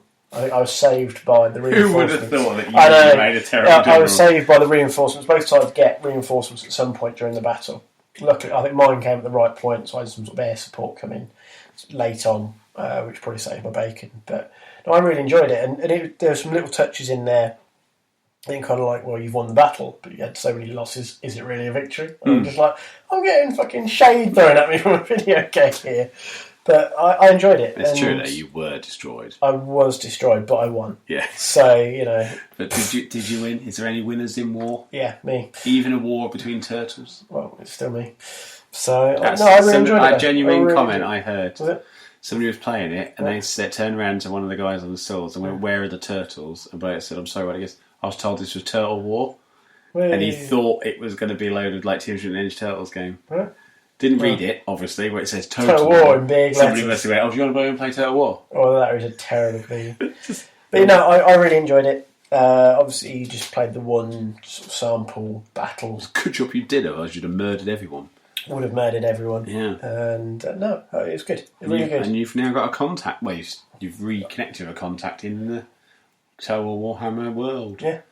So we might be doing more on this. Yeah. Well, we're hoping to set something up with the guys behind the game if we can. Because it's got a lot of people very excited, this one. We've got a lot of listeners who've been very excited about this. Yeah, I really enjoyed it. So, Warhammer is a good thing Yeah. to be having games there. I mean, there was 3 games there for Warhammer. Yep.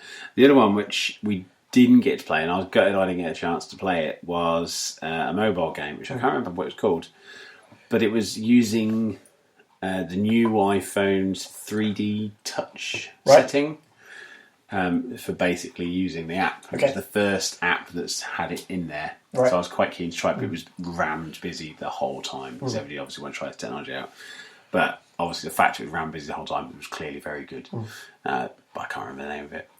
So yeah, that was pretty much, we got through the majority of our stuff. I mean, I've got a list of games I went through. I mean, things that we haven't talked about, and I'm not going to go through them now. Just Cause 3, Need for Speed, Rumbo, Skylanders Superchargers, Street Fighter 5, Terraria Run on 3DS. That was quite interesting. Aero, Bears Can't Drift, Lumo, Masquerader, Nature Zombie Apocalypse. Actually, let's talk about that for a second, because we got on quite well with the developers of this, to the point where we may have put a feature in the game inadvertently. Yeah. No, it's already being developed. All right. So, yeah, Nature Zombie Apocalypse is in Steam Early Access. So if you're listening, don't even think about it, just go and buy it. Twin stick shooter where you're an animal with weaponry fighting the zombie apocalypse. Yep. So you might be a mallard with a rifle, or an elephant with a minigun, or a giraffe, or a sloth, or whatever. And while we were watching it, they'd built a level based around Buckingham Palace and Trafalgar Square. It seemed to be a merge of everything. That Kind of those fountains. People would as well. imagine that's what London looks like if they didn't know what London looks like. And they were explaining to us that they put a new boss in the game, which was Queen Elizabeth II, who is, and I've done some research into this, because I never saw it the whole time I kept going back to stand, fronted by guardsmen. Okay. If you shoot the guardsman, she gets cross Right. and then fires at you with her laser scepter, which is because she's a zombie queen now. But he said we just kept seeing the Sort of clown.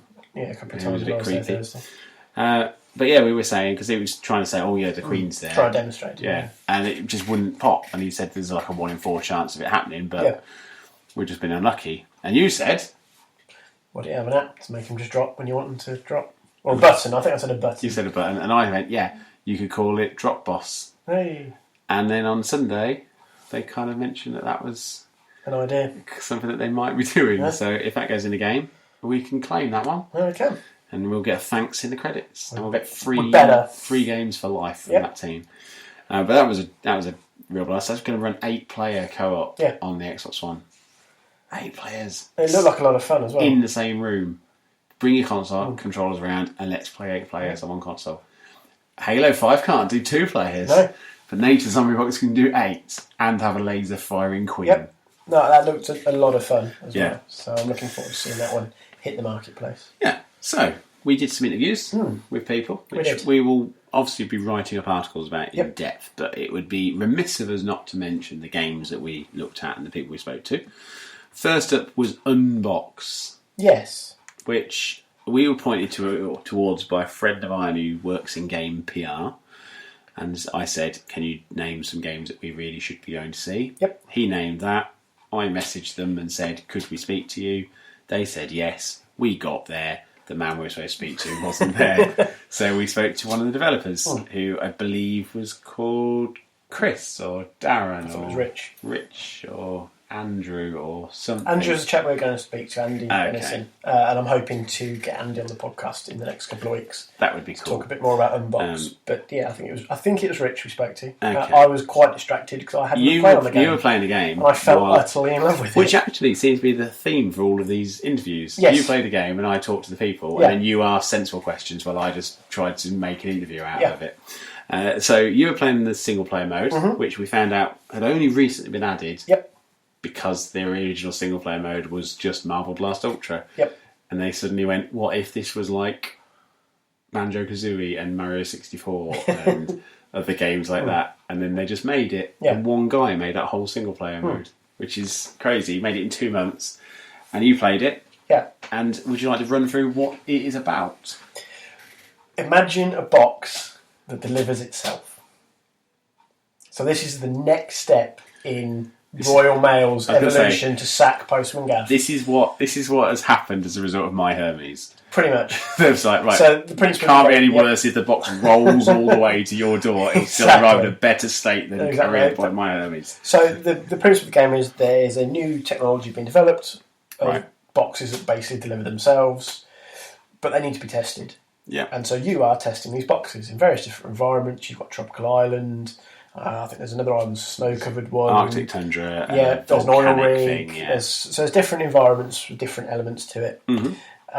And on the surface, this sounds like so incredibly simplistic, and that's part of the beauty of it. You're controlling a box rolling around an island. I mean, it's a gorgeous-looking game. It is absolutely fabulous. It looks like the best 3D platform you've ever seen. That's the great thing about it, because it draws on different elements from different games. Because you've got the platform element there. Yeah. You've got the puzzle element. I mean, I spent nearly half an hour trying to make my box jump up a tower to unlock a baseball cap. While everyone around you was genuinely annoyed on your behalf, Yeah. or you were refusing to be annoyed No. by it. Like, But that was it what was I so loved, charming, because you just the didn't hooks care. Were brilliant because the puzzle was challenging without ever feeling like it was impossible. Yeah. So and that is a delicate thing to get right. And it's because, just like, I can do this. Yeah. I want to do this. Yeah. I'm at the point now where I can't turn back, and the chap was just like, "Oh, if you just sort of let yourself die, you'll get your boosts back because you have a certain amount of boosts." Which, Yeah. So if you fall, you can boost yourself back up. Like a double it's a great jump little almost. feature. Yeah. And it's like, no, because you can't, like, well, you could do that, but I kind of don't want to. I kind of want to get to that point where I find the power up. My favourite bit was when you used all 5 boosts simultaneously, thinking you'd skip the section you were there. No, I'm trying to get myself back to where I was, because I completely But there was one point where you jumped, and then you went to where you needed to be, but you were going so fast you just rolled off the edge of it as well. And that's part of the great, because you can control that. You can slow yourself down, so you can jump onto a platform, and as you're on, you're like pulling on the left stick to try and slow yourself. It plays a bit like Monkey Ball and stuff like that as well. And it's just it's so simple, yet there's so many great elements in there. And there's things in there where people go, I'm not really into that sort of thing. It's like collecting things, looking for tape. Yeah. Like, just collect potatoes. Like, I'm not really worried about the collectibles, but actually you start to get driven by going, oh, there's one, oh, there's one, oh, there's one. And this isn't like Assassin's Creed where there are some really, really obscure places. They kind of pop up as you go along. You're like, oh, another one. And the idea that you can dress your box up in hats and clothes and war paint and all this stuff. And we were talking to the guy, one of the developers, and he said that what he'd love to see is speak to other indie game developers and actually do boxes based on characters from other indie games. Yeah, and it's all these things. It's so easy to do. And then you bring a great idea. Like, when you look at Minecraft, this is just skins, the single player as well. Yeah. That's the crazy thing. There's all these brilliant, brilliant elements, and it's one of those games you can literally slop on the sofa and just ambly roll around, do a couple of bits. You might do a couple of races, do a couple of puzzles, and then they've got the multiplayer. Yeah. And it's an old-fashioned 4-player, it's like on Mario one Kart TV, battle mode. split What I can screen. compare it to the most. Yeah, and that's what they've done at the moment. They've gone for local multiplayer. They haven't gone for online. It might come in the future. Yeah. Obviously, we kind of mentioned it earlier on that they're still trying to get the Steam Greenlight stuff. And that's the really tragic bit here, is this might not even make it onto Steam. It will. It will, I think you're right. But it's just this EGX, so I think, will be the tipping point for it. I think you're right. I think it'll be for a few I think the single player... Because previously they've only shown... Even the multiplayer, because of this, the way it's bringing back... and it brings in so many older elements as well. But this is old the thing, platform, if the multiplayer is local only, puzzle. that's not going to sell it to Steam. No. That's why I think the single player is key to that absolutely. getting it. Because people will start to go, so I've actually ticked a yes for Greenlight and wrote a little feature just saying, I played this now. I played the multiplayer. It's ridiculously good fun. Yeah. Like, just so good fun. Like, just silly weapons and roll around as boxes. I had one with a top hat and a cloak. Yeah. And, I knew I was a bad guy. It was fine. I was quite happy to play that role. For me, it's one of those occasions where no matter how much we say you need to play it, words won't do it the proper justice. You've got to play you have to experience it. Yeah. Because we just sound like raving madmen talking about boxes rolling around islands. Yeah. So it's just, I really hope it takes off for them. I hope it hits the Xbox marketplace as well, because they utilise the controllers. Yeah. And this is probably the highlight of the show for me. I can sum this up with one line that I've been rehearsing. So, this game, it made a lot of promises, but I'm pretty confident it'll deliver. hey, I like that. That's good. So They could use that on their box. They can. On their unboxed box. They're going to probably listen to this as well, because they've read your article already. Yeah. So, we'll put that in. Our next interview was we better keep that bit in there. with a guy called Nick Makin. Mm-hmm. Was that his name, Nick? Yeah. Rob? I can't remember his name. He's definitely from Making Games. His last name was Makin. Yeah. It was a couple, but his wife was away from the stand because she was pregnant. So not a bad idea to get away from the noisy, horrible thing. So the cushions, I can't stand your Making Games for showing off Raging Justice, which got shown off on the Xbox stand. Yeah. At one point, which was crazy because the guy was so nice. He was incredibly nice, and the thing that got quite me shy and quite timid. I kind of think he was really nice. Knew exactly what he was trying to achieve, what he was trying to do, and you could see everything he was kind of describing. You could see it in the game. Yeah, but it was kind of, I don't know if it's apprehension. I mean, this guy's clearly poured a lot of time and effort into this and wants it to work. And he said, I'm naturally an apprehensive kind of person. Yeah. And he freely admitted that. But Raging, it was so much fun. It doesn't have anything to worry about. No. Like, I went back again because obviously you played this while I was talking, and then I went back and played it when we weren't. Even Mark jumped in. Yeah. For one of the few occasions on the day when Mark was kind of like, I've got to have a go on Can that. I have a go? Yeah, and you played on his own as well. Like, he just no, I did play with you. Yeah. While playing because I wasn't really We did concentrating. co-op. Yeah. So basically, for people at home, this is Streets of Rage, Final Fight. Teenage Tales, Simpsons Arcade, all those side-scrolling brawlers, side-scrolling brawlers, but on Xbox One and Steam, and just amazing. Like so much fun. I during the interview, I was asking a question. I think I was halfway through a question when I threw a bin at a dog, and I just laughed out loud. And I had to apologise. And started screaming, I threw a bin at a dog! Which is exactly... This poor man's trying to have a serious interview. Exactly what happened. I threw a bin at a dog. Well, he made the code that allowed me to throw a bin at a dog, so he knew that was going to happen at some point. And then later on, Mark got on a tractor and ran a load of people over. It was just...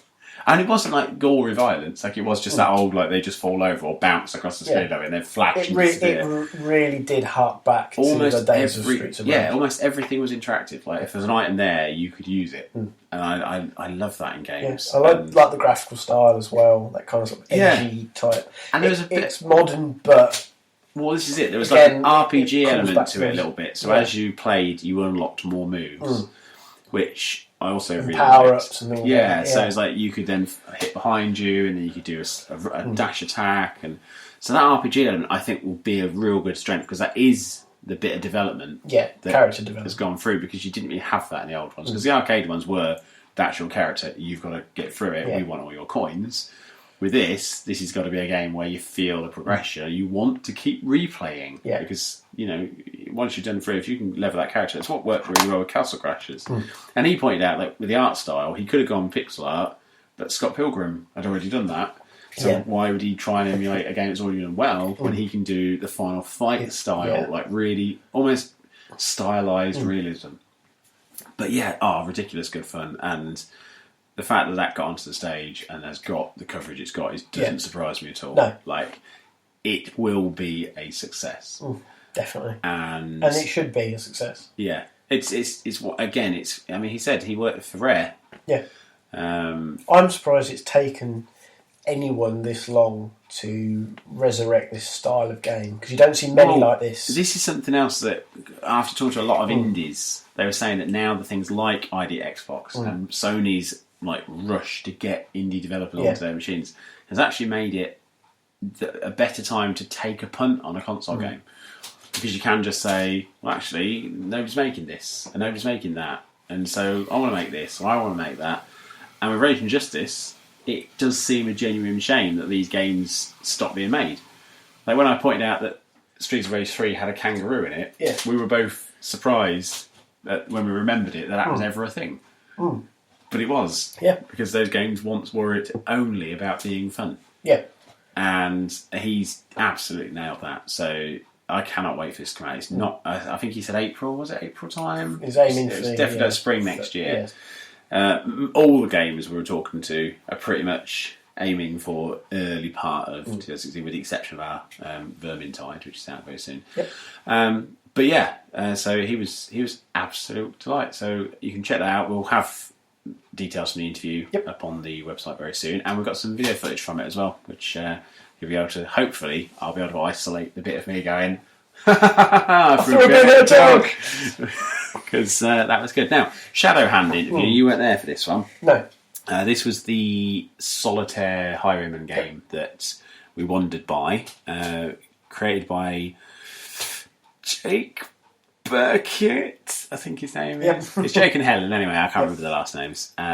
Husband and wife team who made Regency Solitaire, which we talked about in a previous show and reviewed and adored because it was ridiculously charming.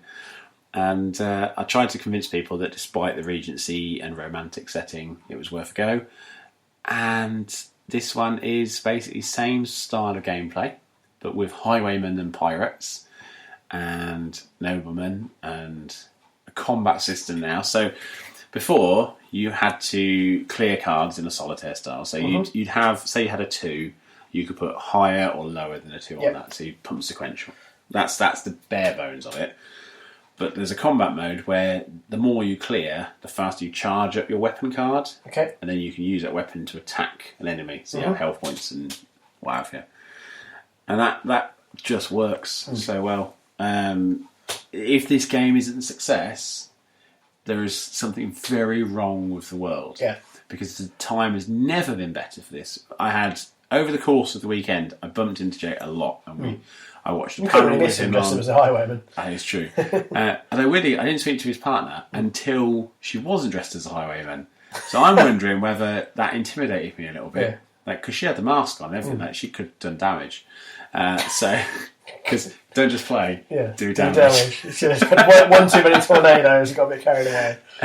But yeah, so I talked to him a couple of times, and I watched him on a panel as well about indie development. And the two things that came across to me about Jake were, number one, the guy has got the most resilience I've ever seen in an indie dev. Like, the guy has put out games that are good games, but just haven't found their market. Yeah. And that happens sometimes. Unfortunately, it happens too often to indie devs, where either it's they haven't had a publisher, so they've had to self-publish, which limits their area, or they get to a point where they just put something out that doesn't stick. It doesn't find it's the right crowd. And I think with Regency, the gameplay was spot on, but the tone and the style puts them off, which is a shame because it's still one of my favourite games of the year that I've played. Shadowhand fixes that by giving it a better setting, in the sense, not better, that's wrong, because that puts down on Regency. It gives it a more saleable setting. Yeah. And I think that's something that's they knew when they put it in. And yeah, I find it really difficult to not be positive about Jake. Yeah. He's, out of everyone I spoke to, he's the one person who I was genuinely rooting for. Not just rooting for, but actually glad I met. And he's very inspirational. His story is very inspirational. Like, he's not... He was saying, basically, the story that he told, and he said it on the stage as well, so I know it's not something he just said between the two of us, but he's obviously got friends who are indie devs, and the majority of them have had a big success game. And he's plugging away, and he's making his games, it's just not happening. And I was thinking, if that was me, I would have packed it in. If everyone around me, I'd have had some point thinking, clearly I'm not making a good game. Yeah. But his faith in knowing he is making a good game, and he moves on, and he plugs away, and what he said is, by making games, you own that IP. So, okay, you may not sell 10,000, but you sell 100 for the first quarter, and then you sell 100 next quarter. And 2 years down the line, you're still selling 100 because people are discovering this game, and you're then selling another 100. So when you've got 10 games out, and you're selling, say, even 10 a month of each of those 10 games, that's 100 games a month, which is over 1,000 games a year. Yeah. So it kind of... having a stable of games that haven't sold brilliantly well but keep selling is almost enough to just keep you going forward. Yeah. To think, right, we'll use that money to make this one thing. We know this works, so let's do this. And yeah, I will do everything I can to get Shadowhand exposure. We will be doing interviews about it. I'm hoping that we can get our gameplay stuff by then, because we're trying to get this YouTube channel sorted out. I want to be doing stuff on there because it's a game that I love. I've sent so many people to that store. I dragged a guy called Dale, who we talked about earlier. Looks like a stoner. He's a bit of a stoner. Might not be a stoner, but he looked like a stoner. I took him over. I went, look, okay, I'm going to level you. I'm going to get you to play a game of solitaire, but I know you're going to love it. Yeah. He played it, and he was genuinely raptured by it. Like he asked if he could take a leaflet. Yeah. To go home so he didn't forget about it after. Like, this is what happens. People play it, and I still go, Jake, we were watching this video play, and he goes, wait for it, and he went really quiet, and it was the point where the demo ends. Right. So it's like, there's your round, next round, hit the button, goes to black, thanks for playing. And he said, just wait, and the guy went, aww. And he said, I've heard that a lot. That's when you know you've done something right, because people want to keep going. But yeah, it's I really like the two of them. they left early to go home and watch Downton Abbey to get home. And I just thought that was... Oh, it was so good. It's such a good game. Even as a demo, as the bare bones of what it's going to be. Yeah. My love of Regency has influenced my opinion somewhat because I know that this is going to be a good, well-playable game. But at the same time, they deserve it now. More than... I mean, Nick, who made Rage and Justice, yes, he deserves that to come out and do well. They all do. Unbox deserves to do well. But Shadowhand, coming from a guy... from a team who've made other things that have just got below the line where it's like takes it from yes it's made its money to it's making money. It can go through. And this is the thing that's nice about it though, even if it doesn't, it won't stop him. He'll keep making good games that will find their audience over time. Absolutely, there's no categorically that will never be an issue. There's never going to be a point where he just goes, I'm going to stop making games. He's been around the world. He's worked in, I think, Montreal. He said he went there and set up an indie gaming kind of community thing. I think maybe a Facebook group as well. He set up just to nurture and encourage. And he took part in a sit-down panel on the Res stage and was very frank about how crap it can be sometimes to be an indie dev, but also how good it can be. Yeah. And that is more inspiration to me. There's a guy on stage who made The Hungry Horde, which first indie game he made, got picked up by Sony, was a PlayStation Plus title for the PlayStation Vita. And it's a good game, and he's a nice bloke. But his first game got picked up by a console company. It's like Mike Biffle. For all the things you say about Mike Biffle, Thomas Was Alone did really well, primarily because it had a very basic style to it. It had Danny Wallace voiceover, and it had a lot of companies going, we want this on this, we want this on this, we want this on this. And it did all right, it did good.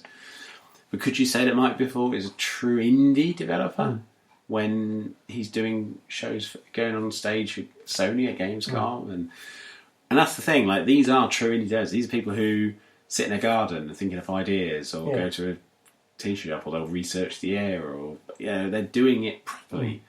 And that authenticity and that very British, almost bedroom coding thing that was big in the 80s, that I keep saying is coming back all the time, that is alive and well in them. And Grey Alien Games are very much deserving of success for this, so I wish them well. Gushing over. Warhammer Vermintide. I really enjoyed this. Yeah? Yep. To give it its full title, it's Warhammer The End Times, because the End Times is the setting. Warhammer universe it's set within. Which, to answer Ian from the Player 2 cast, is the only setting they're going to be using. There we go. There you go, Ian. We did ask a question. Marvellous. And I really enjoyed this. I've not been a keyboard and mouse PC gamer for a long time.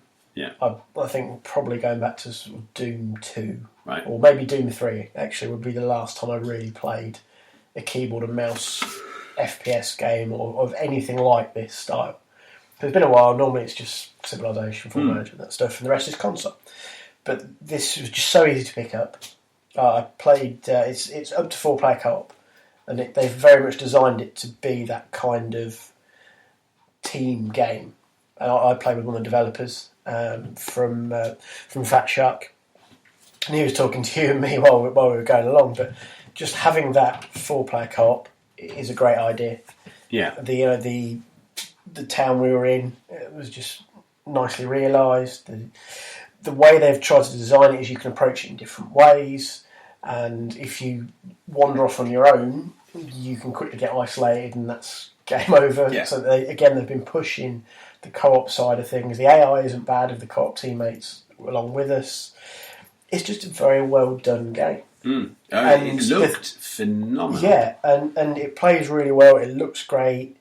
Everything feels kind of balanced. So you're not, even just as at the demo mode, I was the Dwarf Ranger, and you can go charging in, but you can get overwhelmed. So there's that element of, I have the power, but I need to be sensible as well, or I'm going to end up in trouble here. And again, that also comes back to teamwork. That's a strong theme, and one thing that's impressed me with Total War and with Vermintide is in general society. I think if you mention Warhammer, people think of people pushing plastic bricks around in Games Workshop. Whereas you've got 2 titles. There's been some titles before. I mean, Blood Bowl came out. But I've got to admit, Blood Bowl wasn't for me. They've been slightly niche titles. Whereas the second one just came out on Xbox One. And, whereas I think with Total War, having such a big franchise, moving with Warhammer, that starts to open up new audiences. Yeah. And I think this, especially Vermintide, is such a great game in itself. Yeah. Even if you took away the Warhammer title and just sat people down to play the game, it's a good enough game to make people go, wow, this is a great game, this is a lot of fun. I mean, we mentioned this is basically Left 4 Dead. Yeah, pretty much. Yes, it's Warhammer Left 4 Dead. Which is what the developer said. Because I said, it looks a lot like Left 4 Dead. He goes, exactly, that is what we went for. Yeah, and they've nailed it. Yeah, they really have. And why haven't other people said, well, Left 4 Dead was good, let's make a game like Left 4 Dead? Yeah, so this is the kind of thing that utilises what was a really popular game and a great style, and it, as we've said, it captures that spirit very well. It's Left 4 Dead in Skyrim. Kind of. I'm just saying, if you're trying to think, maybe Thief or some Thief's sort of, probably closer. Yeah, if it's a shady city. Yeah, but as I said, you're kind of combining a franchise which is popular in its market in Warhammer. Yeah. But you're also bringing a game which opens it up to a lot more people. This isn't, because that's the only thing with it's not to the detriment of Total War as such, but it does draw elements of, well, this battalion is particularly effective against this enemy. So there is a certain undercurrent there of knowing what you've got, and that's partly where I struggled, because I don't know the lore. Haven't picked up yet what units are good at what. No. So it was very much just a headlong battle for me where I happened to win. Whereas Vermintide, you could name it anything, and it would still be a great game. It just happens to use a Warhammer license. Yeah, which will hopefully sell more. As As opposed to people going, not touching that because it's going to be nerdy Warhammer. Yeah, and then because that's a risk. It'll spread. That is absolutely. That's the point I've been trying to make in 1,000 words, and probably 10 would do. It is that there is a certain stigma with the Warhammer name. Yeah. So where it works for some people, going, it's Warhammer. I know what I'm getting. Others are like, it's Warhammer. Ugh. I mean, the advantage they've got is launching it on PC. Yep. October 23rd, so it's only a few weeks away as well. The public beta starts next week. I think it's got 3 days of closed beta, which I tried yesterday. Yep. I tried this morning. I really need to get a mouse though, because I was trying to play with a trackpad. That doesn't work very well. It works well with the mouse. I really like that. Yeah. I'm playing it on my partner's little laptop, and it runs it on low settings, but I got a feel for the game. So even I was able to get out. So accessibility is not an issue here. Nope. It is coming to next gen.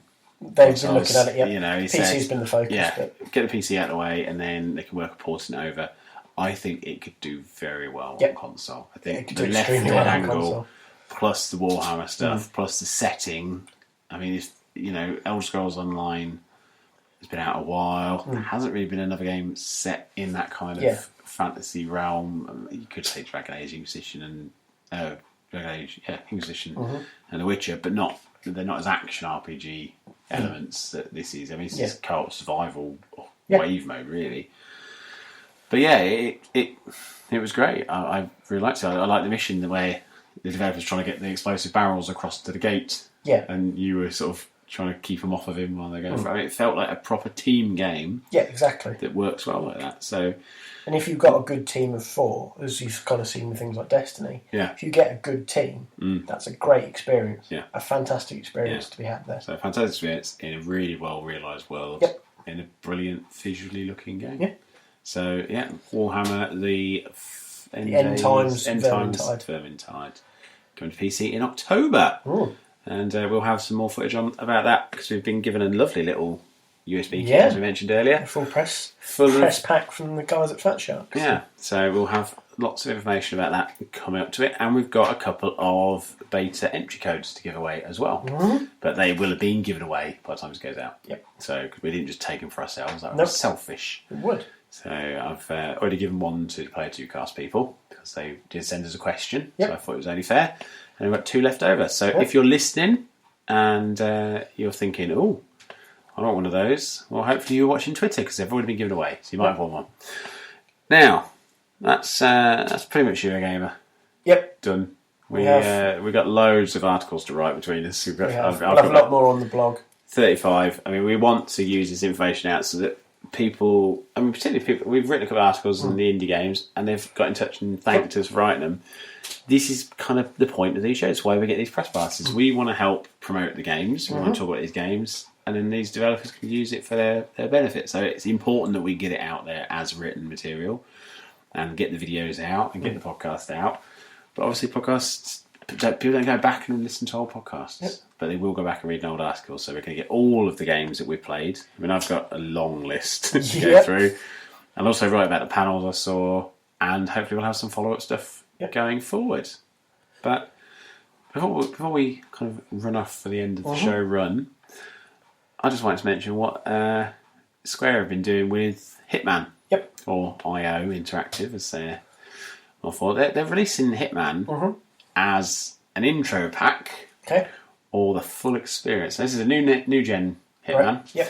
It's got big sandbox worlds where you'll get live hits called in. So it might be, there's a guy currently cheating on his wife. We want to take him out, but make it look like an accident. And that will just happen in game in real time, and then you'll be doing it.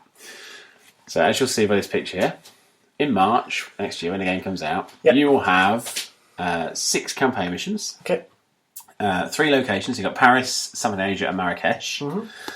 And there you go, make it slightly bigger there. Doesn't make it any bigger, makes it smaller. It's a tiny little picture. Yeah, that was rubbish here again. You get contract mode with 800 targets and some weekly live hits you just mentioned. As well. Yeah, I think there's loads of signature kills on there. And that's $35, so you're looking at probably $29.99 over here. Yeah, about that. Right, as a digital download. Now, it will also be available at retail, but obviously this is digital download price, so that's why I'm saying it should be. I like the way they've turned it. Let me try it out. Yeah, which is basically what they're saying is, if you want to buy a game, that much content should be enough to know where you want it. Then the second half of the game, the extra content, is not a season pass. This is stuff they've announced right from the beginning. Post-launch content. Yeah. After March. So it's going to be April, May and June. They're going to launch Thailand, USA and Japan as locations with extra missions, extra signature kills, more contracts, the lot. And you can upgrade to that for another $29.99.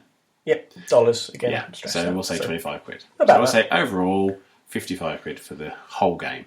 More or less. As a digital download, which is in keeping. Or you can just pre-order it as a full game. For $59.99. So we're looking at about 50 quid. So you save about $5. Yeah. Give or take. So it's, if you love the franchise, then of course you can do that. If you're not entirely sold on it, you can go in a bit cheaper and think, see what you think. And you're still getting the full retail package at launch. You're just not getting the DLC for it. I really like this. I think it's a very smart way to go in. Making an extra $5. Well, the last Hitman, what was that, Contracts? Was it Contracts? Bloodman? No, not Bloodman. I can't remember, to be honest. I can't really remember what it's called. But I bought it and I liked it, but it didn't sell brilliantly well. I played it a year ago. That's for a year we got the little model. It is. It's because it is a kind of one of those games that requires a lot of stealth. Niche. Yeah. By putting it out like this, I think a lot more people would try it without that. Because that Hitman Absolution, that's what it was. And that dropped down. I remember seeing it in shops for about £10 a few weeks after launch. This should stop that being an issue. Yeah. But this could work for a lot of things. This could be like, here's a car game, you'll get this group of cars and this set of tracks, and then if you want to buy the whole lot, you can pay the whole lot, and if not, we'll add more over the next 3 months and you can buy that season pass. By being quite open about it, they're saying, well look, this isn't the whole game. This is what you get. You're going to get the rest coming out over time, because we want this sandbox locations and we want these real-time things to have longevity. So, I really like it. I would like to see this do well, and I'd like to see more games attempt it, because it could be quite interesting to see how it pans out. So let us know what you think about that. Now, finally, let's talk about Loot Crate. Now, this one's Loot Crate was Summon. Not many franchises you're massively fond of in Not for me. Annabelle loved the Pikachu hat. So Yeah. that's now hers. That's been claimed by my 3-year-old. And apart from that, there's not a lot in it for me personally this month. But I knew that prior to it coming. So. Next month is going to be something for everyone. I think so. Pop vinyl. Yep. And a t-shirt. Yep. Now, normally they get one or the other. Yep. But this year, pop vinyl and a t-shirt with a time travel theme. So guaranteed something will be Back to the Future. Something will be Bill and Ted. something will be Doctor Who. Yep. Now, Doctor Who and Back to the Future have both got pop vinyls, so we can assume, I guess, it's going to be a Doctor Who pop vinyl. But yeah, that's going to be amazing. Now, if you're interested in this, and I dare say you are, because you're people like us and we have amazing taste in things, do order yourself the October Loot Crate. Now, you don't have to have a whole load of them. Nope. You can set yourself up on a monthly thing, and if you don't think what's in it's good enough, you don't have to have it. But I would imagine close to Christmas they're going to do a big Loot Crate close to Christmas as well. They have done in the past.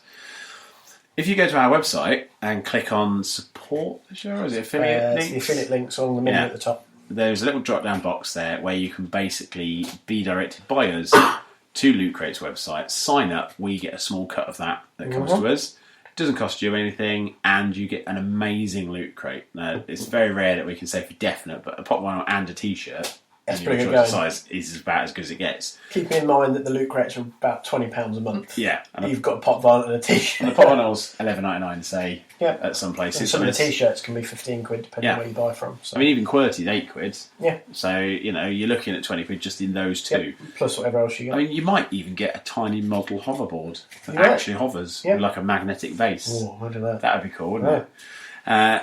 So, yeah, if that doesn't in there, I'm going to be disappointed now. Yeah, you've built it up too much. I'll make one myself. So we just want to talk about that. And also, with it coming up to Christmas, also in the affiliate list, you've got our Amazon link. Yep. Do remember to use that if you're buying things on Amazon. We've seen it build up quite nicely, and we're now getting to the point where we're going to use the Amazon affiliate link to buy a mixing desk, so we can improve the sound, because it is changeable, unfortunately. But that is down to limitations. We can't put two microphones into this laptop. Nope. It's as simple as that. So we've tried different options before. This was the one that gives the most balanced sound for now, but we really want to take this forward, and we're almost at the point where we can get a mixing desk, but we have one particular in mind that we would like, which would give us options for extra microphones if we have guests. So that would be splendid. Also want to say a quick thank you to everyone who gave a PayPal donation before EGX. We put a cheeky little thing out saying, if you want to support the show, if you want to do something, put it through. We did get some donations, and I was touched, actually. Yeah. Most of them suggested spending all the money on beer. Yep, and then getting touched in a different way. Which, bearing in mind you were driving, meant it only went into me. But I drank all that beer. It was lovely. So, no, thank you to all of you. I won't name names, because, if you didn't donate, then shame on you. You can feel bad about it. And I'm not having these people have to feel bad about being amazing. But you are all amazing.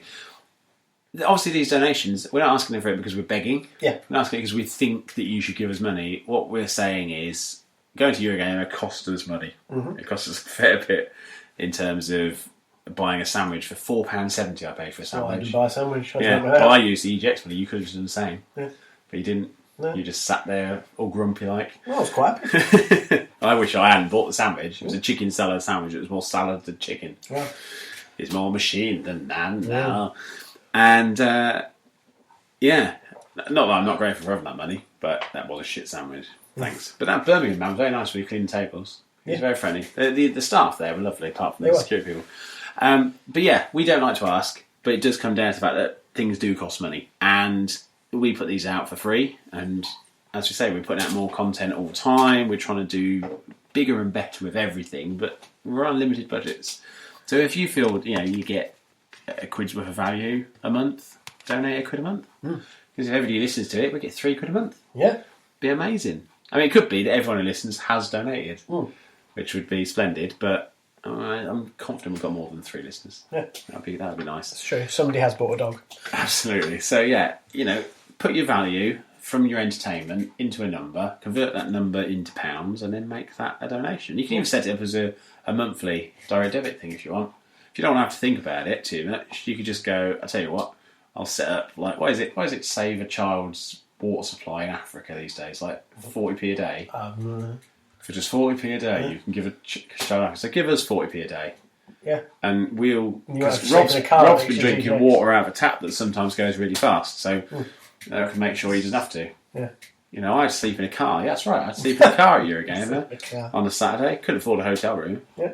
You know, You could have spooned with Kev from I MGP. could have spooned with Kev, but I don't want to. I've seen where he puts his spoons. Whee. But yeah, so you don't have to donate. We're happy to do this for free, but obviously, if you're in a position to do so, it would be lovely. But you can always use the affiliate links. Just buy the stuff you normally do. You don't have to get anything, but you are helping us out. Right, let's wrap it up quickly. Yep. Rate reviewers on iTunes or Stitcher or anything else you get us on. Or just Podbean tell a or whatever. friend. Yes, specifically tell a friend or make a friend listen. Get their phone, Make subscribe to our podcast on their phone, and then when they're going through thinking, "Oh, I wonder what I listen to," it'll just be there. Yeah. And they'll be like, "Oh." Delete all the That's nice. photos of their kids and family. And just put the podcast on there. Drop by the website, and obviously we've got a lot of articles going on over the next 2 weeks. I dare say I've got enough time to You write certainly through. have. I keep worrying about putting too many on at once, but I think once it's all done, I'm going to write up a big long travel like I always do for you, and I'll put in every game that's been played linked back, so you can just wait if you want, but don't wait. Read all the articles as we go. Get in touch by email, as always. You can click on the envelope on our website or email us at wearetheholocaust@gmail.com. You can send us photos and opinions and reviews or Questions, anything, really. yeah, if you want to know about something, ask, because that's what we're for. And you can also ask on Twitter at @wearewiththeletterR the Holocaust.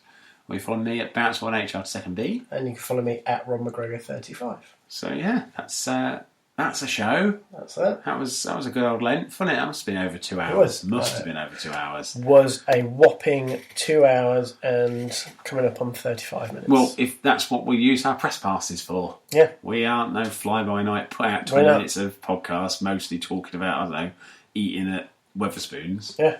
I did see a podcast do that. Well. They were just, the whole thing was them just sitting and moaning about EGX. I watched them filming it. They're like, we're not going back in there, we're just going to sit in Weatherspoons and do the show for me, and we're just going to review the drinks. Well, thanks for taking a press pass, mate. Yeah. You were out of the queue, out of my way, that's good. Yep. And we will be back, hopefully next week, with episode 33, I think? Yes. 33 now? We are up to 33 now. Nearly as old as I am. And we'll probably feedback on some of the stuff we've heard from, round up all the news that we've missed. Just the general stuff, really. We should be preparing for the Apocalypse. October/Christmas glut of games. I'll tell you what I will be talking about. I'll be talking about Heroes Reborn. Oh, of course. Because that's... Oh, the X-Files teaser. That did, don't bang on the table, what you've done. That did excite me, that X-Files trailer. Especially where he ripped his eye once to leave. It was brilliant. They took all the fittings out of that office, including all of the ceiling, and didn't rip that poster. Yeah. And then he comes on and kicks the top off of it, as if to go, notice that poster. Nothing else is there, obviously, but that poster would survive. I found it interesting as well that Scully was in an intensive care unit, which suggests that might have something to do with her child. Maybe. We'll see. So, yeah, there's a lot. And they had Torch held next to a gun, which is the one thing. And Skinner. And the cigarette-smoking man, who I was convinced was dead.